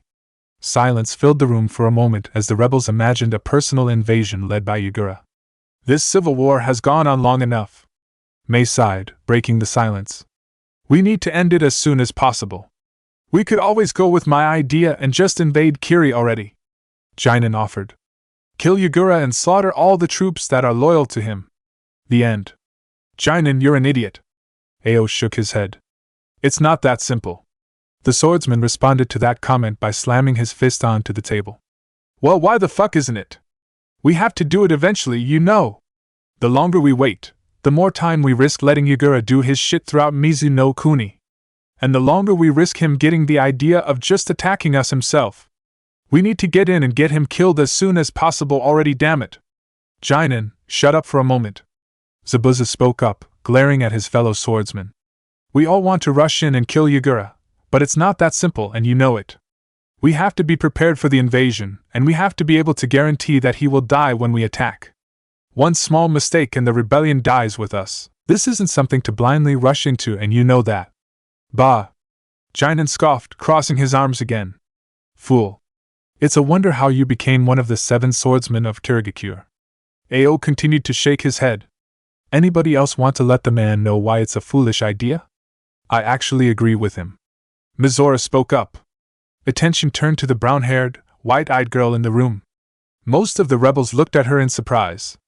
Why? Ao questioned. Mizora, you pride yourself on your rational mind. Why would you ever condone such an idea? As I said, news will spread to Yagura. He'll have to begin thinking of invading soon. Probably no later than 2 months, he will do it. And that'll be the end if we let him attack us and unleash the Sanbai on us. Mizora replied. Therefore, we must act during that time frame and attack first. Heh. My kind of attitude. Jinin grinned in response. And how would you propose we unleash a strong enough attack against Kirigakure? Ao continued to question. Mizora turned to face Anko. When Konoha reinforcements join up with us, we should have enough numbers to succeed in the invasion. Excuse me?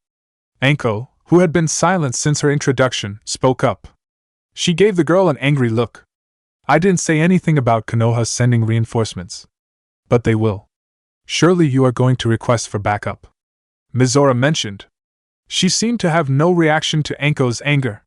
It appeared as if she didn't even notice the anger on her face. Why else would Mei-sama invite you here? Surely you are planning on sending help. I never dash, we probably don't need any help, but it couldn't hurt. Suigetsu spoke up, interrupting Anko. If Konoha sent even just 100 shinobi, we would probably be able to succeed. Sugita offered his opinion. I would think so. Anoka nodded in agreement. Konoha may not send any shinobi, Anko shouted, raising her voice over everybody else's. Attention focused now on her. I sent a message to Hokage-sama about the situation, but there is no guarantee we will be doing anything. We just fended off an attack from Oto and Suna. We're focusing on rebuilding what has been destroyed. We may not be able to send people. Your presence has already been noted in Mizuno Kuni, though. Mizora spoke up immediately. It's not a matter of if Konoha should send shinobi. It's a matter of when to send them over. After all, Yagura will declare war on Konoha for interference in the civil war. She then closed her eyes and thought. It would be foolish to simply wait for him to rout us and be able to focus his attention solely on Konoha when you can send shinobi to assist us and take him out before such events could occur. Listen, brat. It is the Hokage that makes the call. And if he doesn't send any shinobi to help, then that'll be it. Anko replied dismissively. That'd be an illogical decision, but it's not your decision to make. Anko hissed, interrupting her. Or mine for that matter. I unfortunately got Konoha involved in this mess. I don't regret fighting to keep civilians involved, but I caused an issue for Konoha. So I'm not going to do anything or represent Konoha in any way until I figure out what Hokage-sama feels should be done. Mizora opened her eyes once again and focused intently on Anko. A few seconds passed before she shook her head before mumbling out a response. Understood. Your point is noted, Anko-san, Mei stated, entering the conversation. I appreciate your honesty and we will respect that. We will not expect Konoha's assistance and plan in case your Hokage sends no aid. The woman then turned her attention to the rest of the rebels. However, I still agree with Jinin and Mizora. We should invade immediately. And if we don't get Konoha's aid, how do you propose we do that? Ao continued to question. Mei turned her attention towards the middle-aged man. I have a mission for you, Ao. You and whatever shinobi you take with you will be assigned to track down Utakata and bring him back. Utakata? Anko's eyes widened in recognition. Where have I heard that name before? What? Ao spoke up, interrupting her thoughts. Masama, you know Utakata hates us. He hates everybody and won't join us willingly. I never anything about getting him to come willingly. I said get him to come. Mei clarified. Whether or not Konoha sends shinobi or not, we need him with us to be able to match Yagura. But he should come willingly. If Utakata gets angry, he could try to kill Ao-san and any other shinobi with him. Chojuro mentioned, looking down. I realize that. However, we have to do something, anything, to get Utakata's help. Mei declared. She remained quiet for a moment before speaking up again towards Ao. Wait a few days until I tell you to go on the mission. I'm going to personally handpick this team for you. I want to guarantee a group that would be able to non-violently bring him back. As you will. Ao declared. Not to rush this meeting, but is there anything else we need to discuss in particular that needs me? Sugita questioned, speaking up again. There are still patients that require my assistance. No. I just want to clarify things with you all. Mei replied. She turned her attention towards the bald civilian in the room. Shicho, I will order shinobi to begin working on repairs dipping into funds.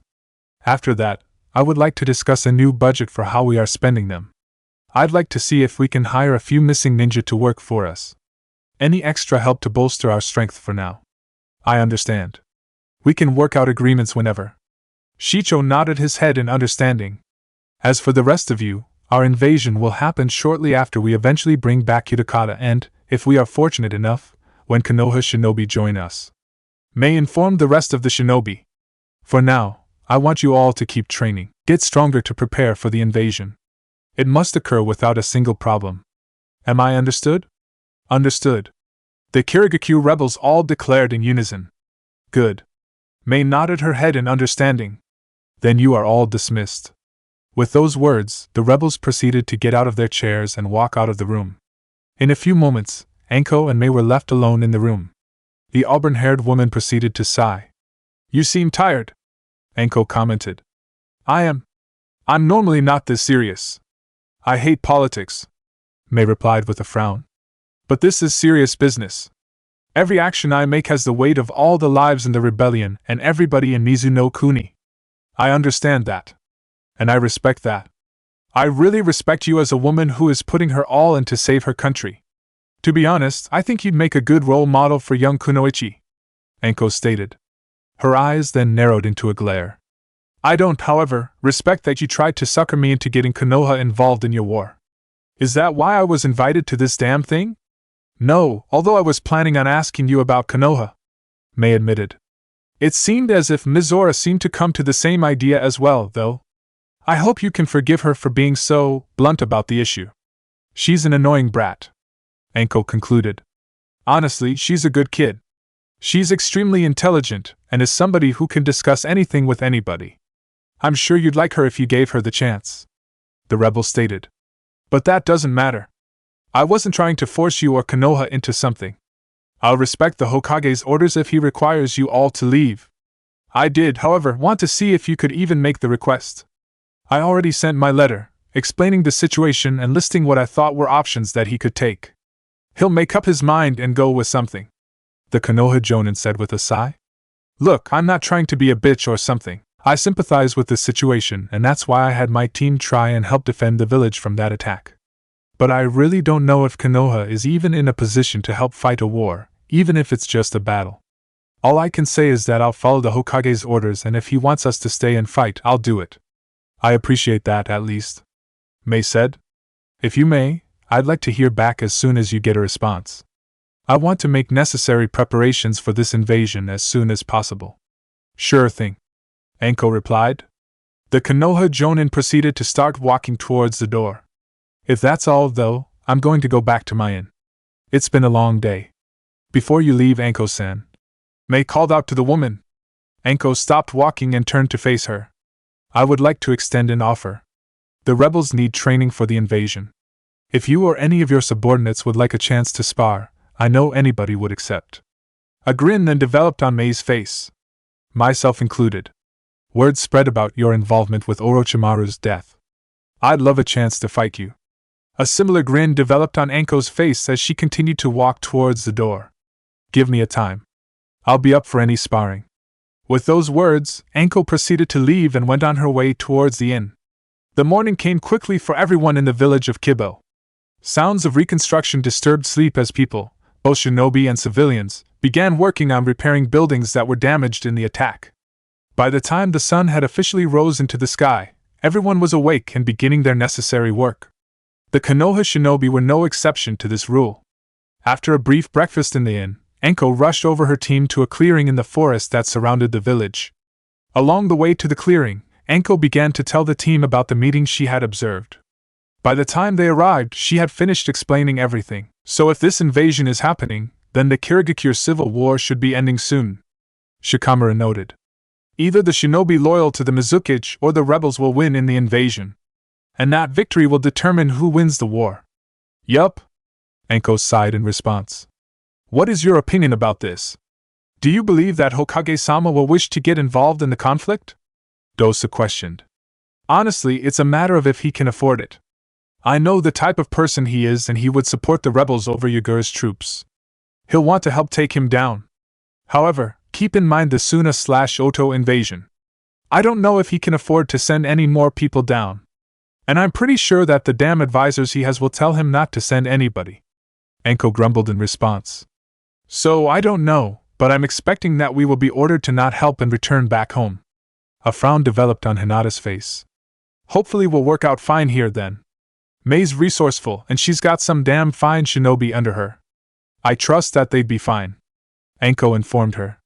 However, even though I believe we won't be fighting, I want us to consider the possibility of receiving orders to help.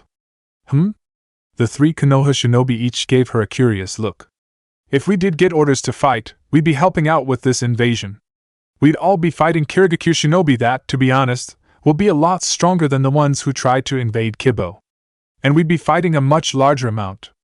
And I have to admit, I'd be concerned about our survival in such a situation, Anko admitted with a sigh.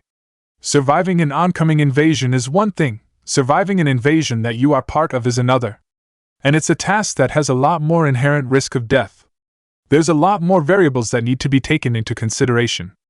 Even if our side won, there's a chance we could be on the casualty list. So if we end up being ordered to help with the invasion, I want to make sure that we all are able to survive it.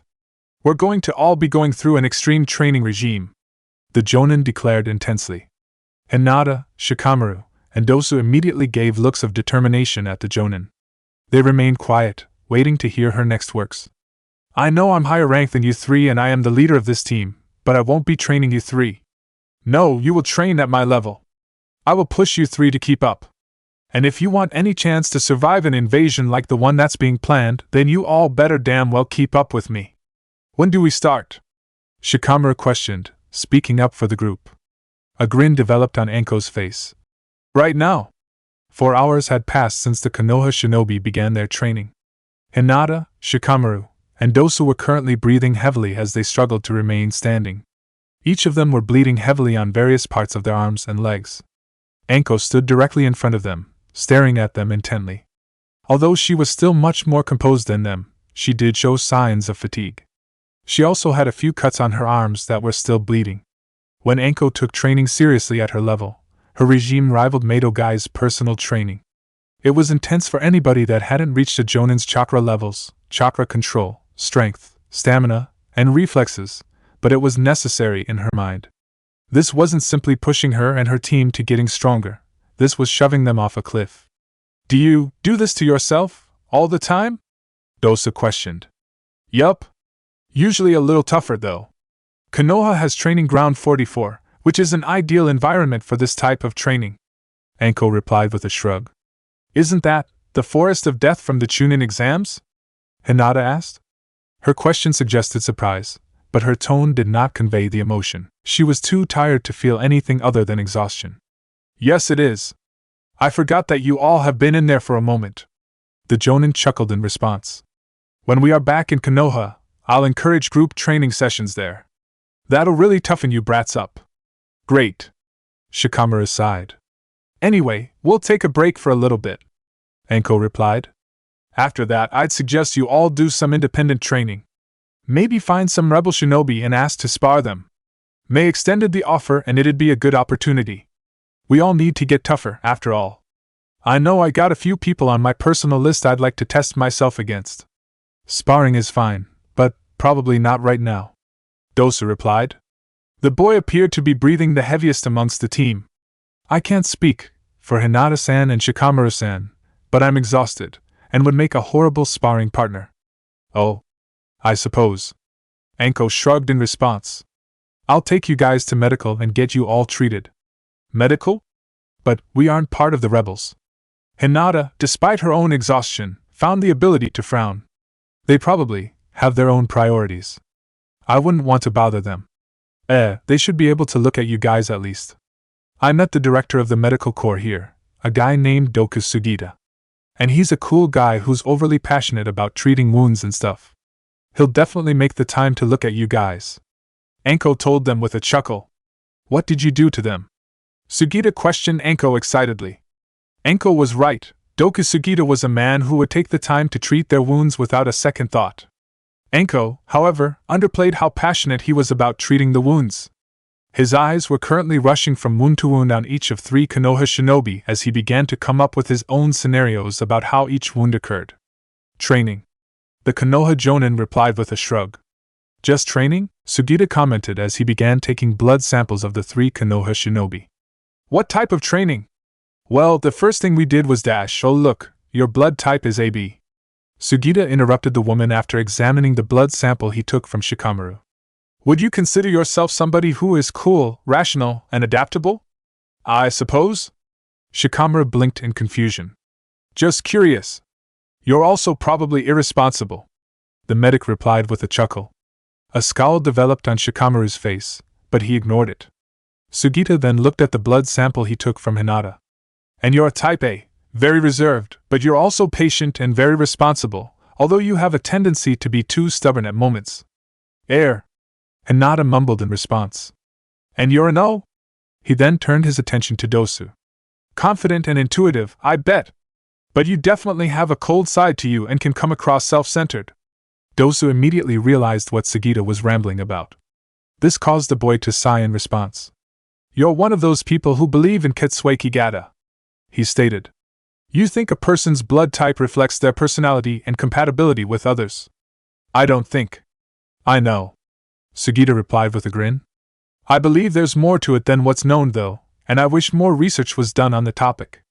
I think there's definitely a lot more. Can you please get back to treating their wounds? Anko questioned with an irritated look on her face. Oh, right. Sugita mumbled in response. You are right, Dosa-san, it's a passion of mine and I get a little carried away at times. My apologies if I unnerved any of you. Don't be? Hinata replied, still appearing confused. To be honest, she had never heard anything about this Ketsueki Gata and didn't understand what it was about. How could a blood type say so much about a person? She didn't understand and, therefore, wasn't really certain what she was supposed to think about Sugita. Anyway, as Anko-san has said, let's get to the actual treatment, Sugita declared. Despite his eccentricities, Sugita proved to be an exceptional medic and healed the wounds of Hinata, Shikamaru, and Dosu. After leaving the medical unit of Kibo, Anko ordered her students to take a break until sunset, asking them to train independently or seek out somebody in the village to spar. With those words, the Konoha shinobi split apart and went their separate ways for the day. Hinata, in particular, had a specific person she wanted to seek out. She quickly asked around and was directed towards the same bakery that she had visited the previous night. The Hyuga walked inside and saw Uzumaki Anoka sitting in the same spot, eating a strawberry-filled pastry while drawing a seal on a sealing paper. She didn't appear to notice the Hyuga's presence. She was too invested in her own activities. Anoka-san? Hinata spoke up. The Uzumaki turned her attention to the Uzumaki instantly, mid-bite of her snack. Excuse my interruption. Can I talk to you for a moment? Anoka nodded her head immediately and swallowed the bite in her mouth before speaking. What's up? I just wanted to clarify on what you said last night. Hinata mumbled. You can make a seal that can cause a person to avoid detection from my Byakugan? Yup. One of my most amazing accomplishments. The magnificence of Fuinjutsu. The Uzumaki grinned in response. What about it, though? Would you say there are ways to get past it? Hinata asked. Why do you want to know? Anoka questioned, giving the girl a curious look. I know you guys may not be fighting with us, but we aren't your enemies. I guarantee you that nobody you would ever fight would have any of my seals. I realize that. But just because you managed to find a way to beat the Byakugan's all-seeing vision doesn't mean you are the only one who managed that. There may be others who can do that, and that would make my eyes worthless, and make me worthless. The Hyuga admitted, her eyes looking downward. It doesn't mean you're worthless. I'm sure you could probably still take somebody in a fight. Anoka reassured the girl. I know, but I'm a Hyuga. The Byakugan is important to my fighting style, and to me in general. I'm not very prideful in many things about my clan, but I always took pride in my eyes and how good my vision was. And the fact that there are people that can get past it completely. Hinata shook her head, pushing thoughts out of her mind. I want to train with you, both in fighting and in my vision. I want to make my eyes strong enough that I can see past your seals. A similar frown developed on Anoka's face. You know I designed those seals for a reason, right? The fact that the Byakugan can't see a person using one is kinda the point. I don't want anybody else getting your idea and start training on improving their vision or chakra sensing to be able to see past my seals. I realize that. And I really am impressed you managed to design a seal like that. It really says a lot about your strength as a seal master. Hinata mentioned. Anoka smiled briefly, but it disappeared as Hinata continued to speak. But understand where I am coming from as a Hyuga. She looked at the Uzumaki with pleading eyes. Do you think it'd be even possible for me to see past the seals? Anoka closed her eyes in thought as she thought about the question. She brought her right hand to her chin and rubbed it slightly. A few seconds passed before she opened her eyes again. There's always room for improvement in anything. I think my seal is pretty flawless, but I could always see someone advanced enough breaking past it, she admitted. She then let a small chuckle escape her lips. Your Byakugan would have to be better than AOS though. Just saying. Hinata's eyes immediately narrowed and a scowl developed on her lips. He's not a Hyuga. The response caused Anoka's eyes to widen. Her frown deepened as she recalled their conversation the night, and how emotionless Hinata appeared after hearing about Ao. The Uzumaki proceeded to squirm awkwardly in her seat. You, don't hate us, right? For having somebody who took a Byakugan from a family member as part of the rebels? She asked quietly. Hinata immediately softened at Anoka's tone. Her scowl turned back into a frown. She then proceeded to shake her head. No. I don't hate you or the rebels. It's just… Hinata sighed. She was uncomfortable discussing her feelings about Ao. I don't know this Ao-san, nor do I know what kind of person he is, but he has done something, an act that has caused much suffering in my clan. And I'd really rather not ever meet him for as long as I'm here. I understand. I wouldn't worry about that though. He's a stiff. He doesn't hang around the village that often. You shouldn't have problems avoiding him, Anoka admitted. Hearing that caused Hinata to sigh in relief. But Hyuga was disturbed by how much anger she could feel in herself towards the man. It was a discomforting feeling to have, and she wanted to avoid feeling it as much as she could. As long as she could avoid meeting Ao, then she wouldn't have to focus on it. Anyway, I suppose I could try helping you get better with your vision, and see if you can eventually see past my seal. Anoka spoke up, interrupting Hinata's thoughts. Hell, we could probably spar in general. I really do need to train more. You'll train with me? Hinata asked. Yup. Anoka replied with a shrug. She quickly put away the sealing paper she had been working on and grabbed her pastry. She then started to walk towards the door of the bakery. Follow me. I know a nice place where I think we can practice. A smile developed on Hinata's face. Despite the ranging emotions within her, Anoka did seem like a nice woman, and she was going to get proper training done. I'll get my vision better. I will become the strongest shinobi I can, she told herself. With that thought, the Hyuga followed the Uzumaki out of the bakery. When dismissed, Dosu immediately left the village's limits and looked for some place where he could meditate and train quietly by himself. Although he did recognize Anko's suggestion of working with one of the rebel shinobis as being beneficial, he was somebody who preferred little social interaction. He rationalized it with himself and began searching for an ideal location for him. It took him a few minutes to come across a small lake nearby the village that had plenty of open space around it. Only a few scattered trees were nearby. Dosu, assuming this would be a good, quiet area for him to train, decided to begin working immediately. He proceeded to walk over the water of the lake until he was at the center. Once he was there, he sat down on the water, closed his eyes, and proceeded to meditate while simultaneously keeping his body on top of the water. His eyes shot open upon hearing approaching footsteps. The boy stood upward and jumped to one of the trees. He then climbed upwards and prepared to ambush the person if they proved to be a threat. A few moments passed before the person arrived on the scene. It was a girl roughly around his age. She had long, straight brown hair that went down to her back and clear white eyes. She wore a dark blue t-shirt underneath a black flak jacket. She also wore a pair of matching black pants and had matching pinstriped arm and leg guards. Attached to the back of her jacket were two large scythes. The girl wore her Kirigikyo forehead protector around her neck. Underneath his bandages, Dosa blushed slightly. She's beautiful.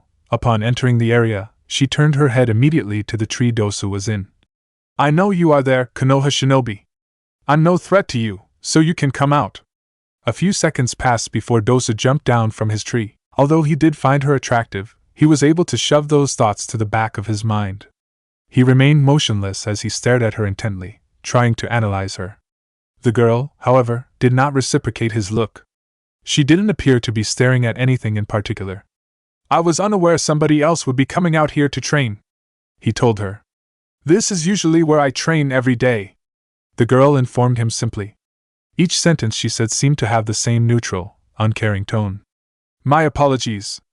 I can move elsewhere, Dosa mentioned as he prepared to walk off. Why? You're already here and I do not mind. Perhaps I could train with you? She questioned. My name is Kawada Mizora, Kinuta Dosu. Dosa gave his name.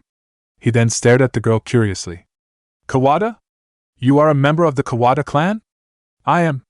One of the few surviving members after Yagura's bloodline hunts began, she mentioned. For the first time, emotion seemed to color her tone. Anger was present in her words. Then you must be an exceptional chakra sensor with abilities that rival a Hyuga's Byakugan, Dosu commented. You also must be quite adept at using the hidden mist jutsu. If I recall, it was your clan that designed the technique for Kirigikure. Ms. Zora hummed to herself. She seemed impressed by Dosa's deductions. You know some specific information about my clan. Most people have become unaware of my clan since the end of the Third Shinobi World War. How interesting. I read a lot. I know quite a bit about most clans around the world. Dosa replied with a slight shrug. That's a practical study. It makes you prepared for different enemy shinobi, Ms. Zora noted. A curious look then developed in her eyes as she reached for one of her scythes. I wonder how useful that information really is though in combat. You wish to spar? The bandage-wearing boy questioned. Of course. I would like to test the information you have, she stated sharply. Dosu originally did not want to interact too much with the rebel shinobi, but he felt himself feeling comfortable with this girl. He could tell by her word choice and the way she talked that she was not somebody who enjoyed meaningless conversation. She was to the point and wouldn't try to question him about his life. The two of them would be able to effectively train together. I would also like to test the accuracy of my information, Dosa replied as he got into a stance to fight. He gripped his gauntlet tightly. Whenever you are ready, Ms. Zora replied with a slight taunting edge to her voice. With those words, the two shinobi charged at each other. Shikamaru grumbled to himself, mumbling various profanities as he continued to walk through the streets. When the group was dismissed, Shikamaru began to ask around, looking for a particular person he would like to train with. Haku. He found an answer rather quickly. Haku was usually wherever Momochi Zabuza was, training with him. What was annoying, however, was that nobody could give a straight answer where Zabuza would be. It took him roughly a full half-hour before he finally received a straight answer. Upon getting it, Shikamaru began walking towards a large, plain-looking gray building on the edge of town. It was described to Shikamaru as a warehouse, but the building apparently had a large open area that was suitable for training. Taking a deep breath, the Nara opened the door to the warehouse and walked inside. Fire style, Great Dragon Fire Jutsu. Water style, Water Dragon Bullet. Shikamaru stared wide-eyed as he watched two large dragons, one made of fire and one of water, collide against each other. Both dragon elemental attacks cancelled each other out. Shikamaru then turned his head and noticed the two combatants in the warehouse, Zabuza and Anko. Your fire actually managed to evaporate my water dragon. I'm impressed, Zabuza admitted with a smirk. Of course, Anko grinned, but you're no slouch either. I'm impressed you made that many hand signs so quickly to use that jutsu. If you're a shinobi and you are not quick, then you're dead, he replied with a scoff. He tightened his grip on his large broadsword. Then show me how quick you really are, Anko challenged. The two jonin proceeded to charge at each other. Zabuza immediately swung her sword directly at her, trying to cut at her. Anko jumped upwards and avoided the attack. She then held out her hand and released multiple snakes from underneath the sleeve of her jacket. The snakes rushed at Zabuza, but the swordsman jumped backwards. The snakes continued to charge after him. Zabuza, this time, sidestepped and avoided their advances. He then charged once again towards Anko, gripping his sword tightly and preparing to try cutting her again. Intense, isn't it? Shikamaru mentally jumped at the new voice. He turned his head to the left and noticed Haku approaching him. The ice release user was currently watching the fight intently. Anko-san is much tougher than I thought. She can keep Zabuza-sama on his toes and force him to take their sparring seriously. This is a good match for them both. Especially because, from what I heard, she had a bad match against Jinpachi. Zabuza-sama is somebody who can really prepare for another fight with Jinpachi if it ever comes up, Haku mentioned. They're good. Then again, that's why they're jonin and why they have entries in the bingo book, Shikamaru replied with a shrug. He turned his whole attention away from the fight and on to Haku. I was looking for you actually, Haku. Do you mind training with me? Train? Haku gave him a confused look. What did you have in mind? Do exercises and work on jutsu together, or simply spar? Anything. As long as we both get stronger, I don't care what we do, the Konoha shinobi replied with a sigh. I don't know if we're going to war with you guys, but we could, and I'd like to be prepared for anything. I'd like somebody who could push me to get stronger. There are probably better people to ask, Haku commented. I could give you some other names. Haku, I know you are stronger than me. That's all I need. I just want to train with somebody that's better than me. Shikamaru interrupted him. All right. Follow me then. Haku mentioned as he started to walk towards the exit of the warehouse. Why do you want to be stronger, though? Shikamaru seemed confused by his question. The two shinobi stopped talking until they got out of the warehouse, leaving Anko and Zabuza to their spar. Once outside, Haku started to walk towards a training area he was familiar with. Along the way, he asked Shikamaru his question again. Why do you want to be stronger? Is it simply because of the war? He clarified. Is it all about not wanting to die? I'd be lying if I said that wasn't a factor. No, I don't want to die. Shikamaru shrugged in response. But more than that, I don't want my comrades to die. A scowl developed on his face. That incident in the restaurant during the invasion could have ended disastrously if you and the other rebels didn't intervene. There had to have been something I could have done to prevent Hinata, Dosu, and I from being in that situation. But I didn't do it, and we nearly died. I don't want that to happen again. I want to be physically and mentally capable enough to keep my allies alive in any given scenario. That's why I need to get stronger. Heh. Haku chuckled in response. That must be the infamous Will of Fire talking. There's a reason it's our village's mantra. Shikamaru replied sharply. Oh no, don't believe that I was mocking it. Far from it. I really respect the belief. It's an attitude I hope Kiri is able to borrow when this war is over. The ice release user admitted. Regardless, I agree with your beliefs and I share them. I wish to get stronger as well to keep Zabuza-sama, Mei-sama, and my comrades alive. You and I can both work together and get us closer to achieving this goal. Sounds good to me. The Nara smirked. The two shinobi continued on their walk towards Haku's training grounds, prepared to give it their all and get closer to achieving their goal. Ugh, Naruto grumbled to himself as he moved back and forth in his sleeping bag. The boy had a difficult time sleeping since he got to Yuzushiogakure. The ruined village was not a comforting place, both metaphorically and literally. Still, he always found himself able to sleep eventually. Tonight, however, it seemed as if sleep was not going to come to him.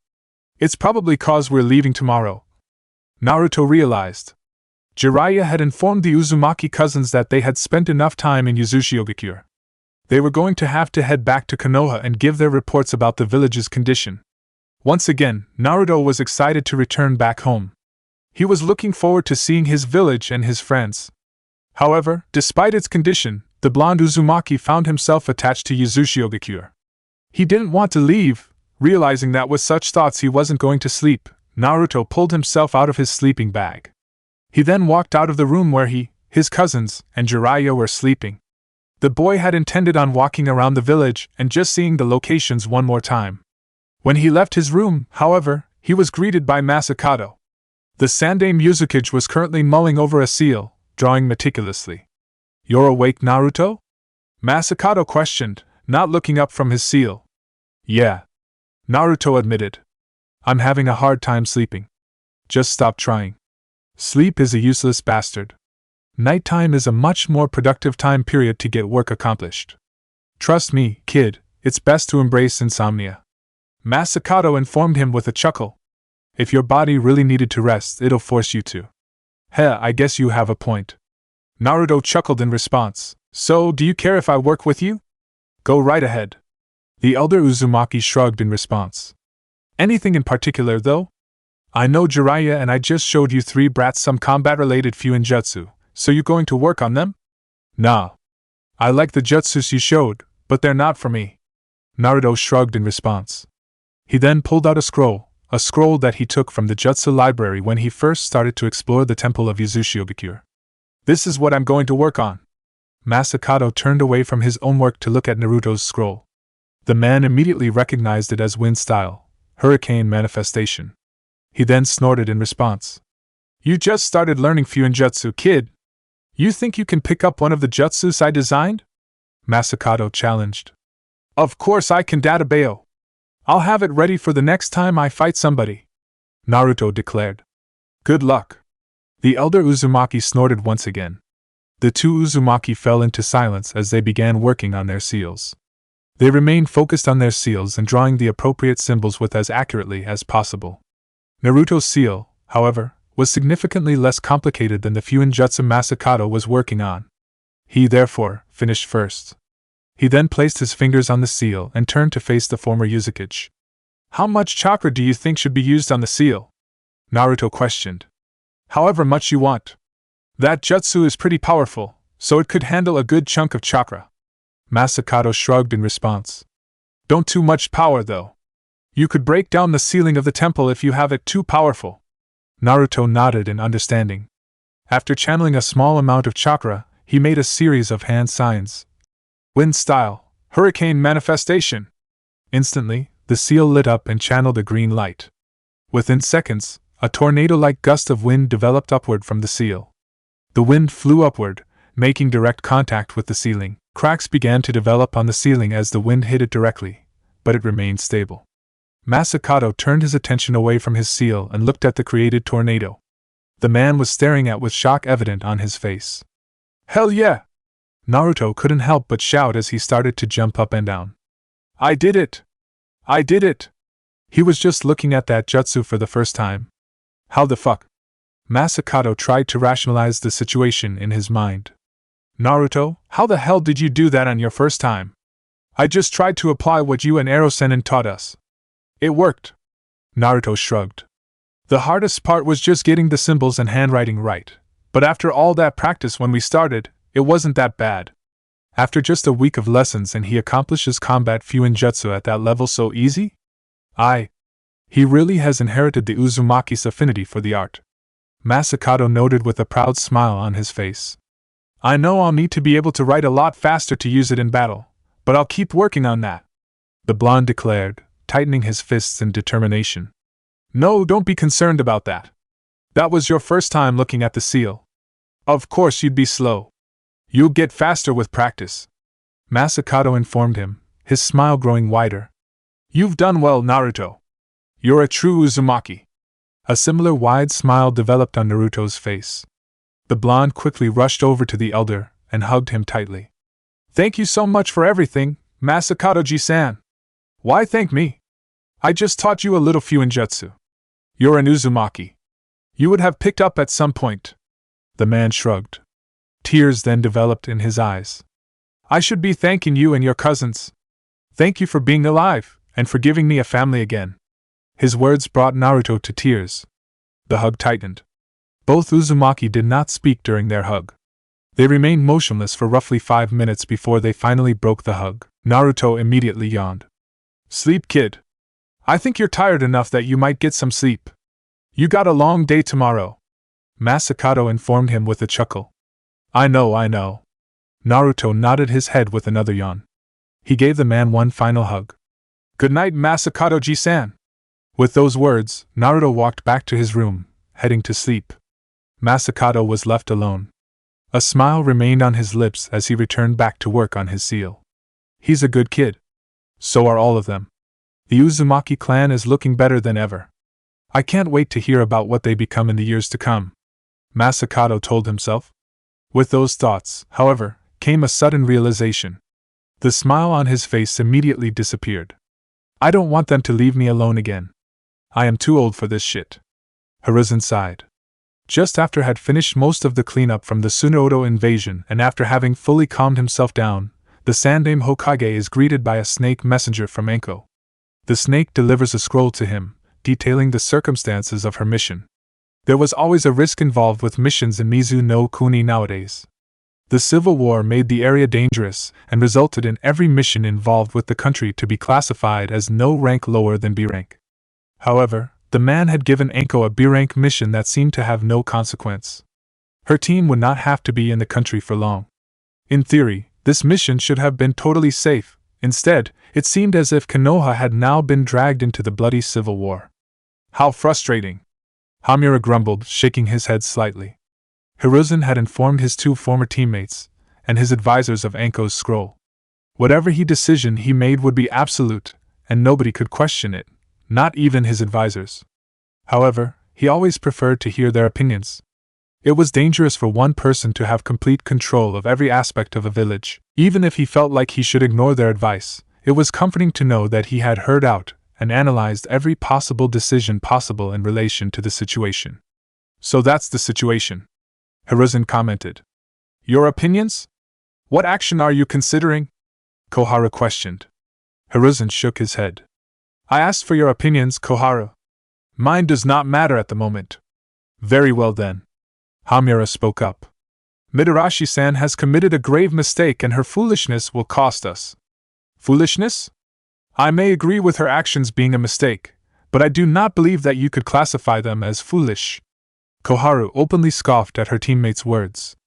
It's very clear where her mind was working. She wanted to defend a village under fire from invaders. There is no reason to consider that a foolish decision. That is a morally right decision. And that's foolish in our world. Hamura replied dismissively. All three of us have lived long enough to know that. To be a shinobi, you have to ignore everything else other than your village and your mission. I would agree with Koharu, Hiruzen mentioned. Although it is true that our priorities should lie with the village and our missions, it does not mean we should disregard our morality entirely. I do not fault Enko-san's decisions. Fine. The morality behind her decision does not matter much anyway, Hamura stated. A slight scowl developed on his face, but was gone in a second. Admit, though, that she has forced Konoha into an unfortunate circumstance.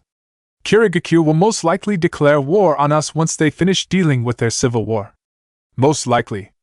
Koharu sighed. Therefore, I feel as if we should focus our time in strengthening our village, making contact with IWA and any other allies we have, and prepare for the upcoming war. So you advise not having a part in the civil war? Hiruzen questioned. Correct. She nodded her head in affirmation. Konoha is still recovering from the invasion. We have neither the shinobi nor resources to waste. I disagree with that, Hamura mentioned. Koharu turned her attention toward her former teammate and narrowed her eyes. Explain. We exaggerate Yagura's insanity. He won't declare war immediately. He'll wait until Kirigakure is united under his rule and strengthen them. Then, he will come for us. And his rampage could very well destroy the village, he answered matter-of-factly. The best way to deal with him is during this civil war. As long as he doesn't have a full nation's worth of shinobi under his control, he won't be as much of a devastating opponent. In addition, we will have the rebel shinobi to use as allies. They'll be more likely to die in this war than our own shinobi. They are tools to you then? Hiruzen's eyes narrowed at the man. I suppose you could put it that way, but at least if we achieve victory against Yagura, some of them will be alive. Koharu's plan of action will ensure every single one of them will die, Hamura declared. It would be an unfortunate result, but we must always remember that in such a situation, Konoha is the priority, Koharu stated. That is true. That is the reason why we need to get involved and destroy Yagura before he becomes a threat to Konoha, Hamura continued to say. That is all I needed to hear from you two. Hiruzen spoke up, raising his hand. This action silenced his two partners. I have been thinking about this situation too much in regards to morality. Hearing your takes on the logistics about our action was appreciated. Then what is your intent? Koharu questioned. I will prepare an army to march to Kiri and join the rebels, he declared. Koharu made a conscious effort to keep her face neutral. Hamura, on the other hand, let a small smirk develop on his face. So you agree then? He questioned the Hokage. I do. We will be able to ensure that the rebels are not entirely wiped out, eliminate Yagura's tyranny, and prevent our village from being a target of war, Hiruzen stated. The two advisors were dismissed. Hiruzen returned to his desk and immediately wrote a response to Enko. He summoned a small monkey, gave it the scroll, and instructed it to deliver the message to Enko. With his task done, the Hokage began considering what shinobi he would send on an invasion force against Kirigakure and Yagura. I really am too old for this shit,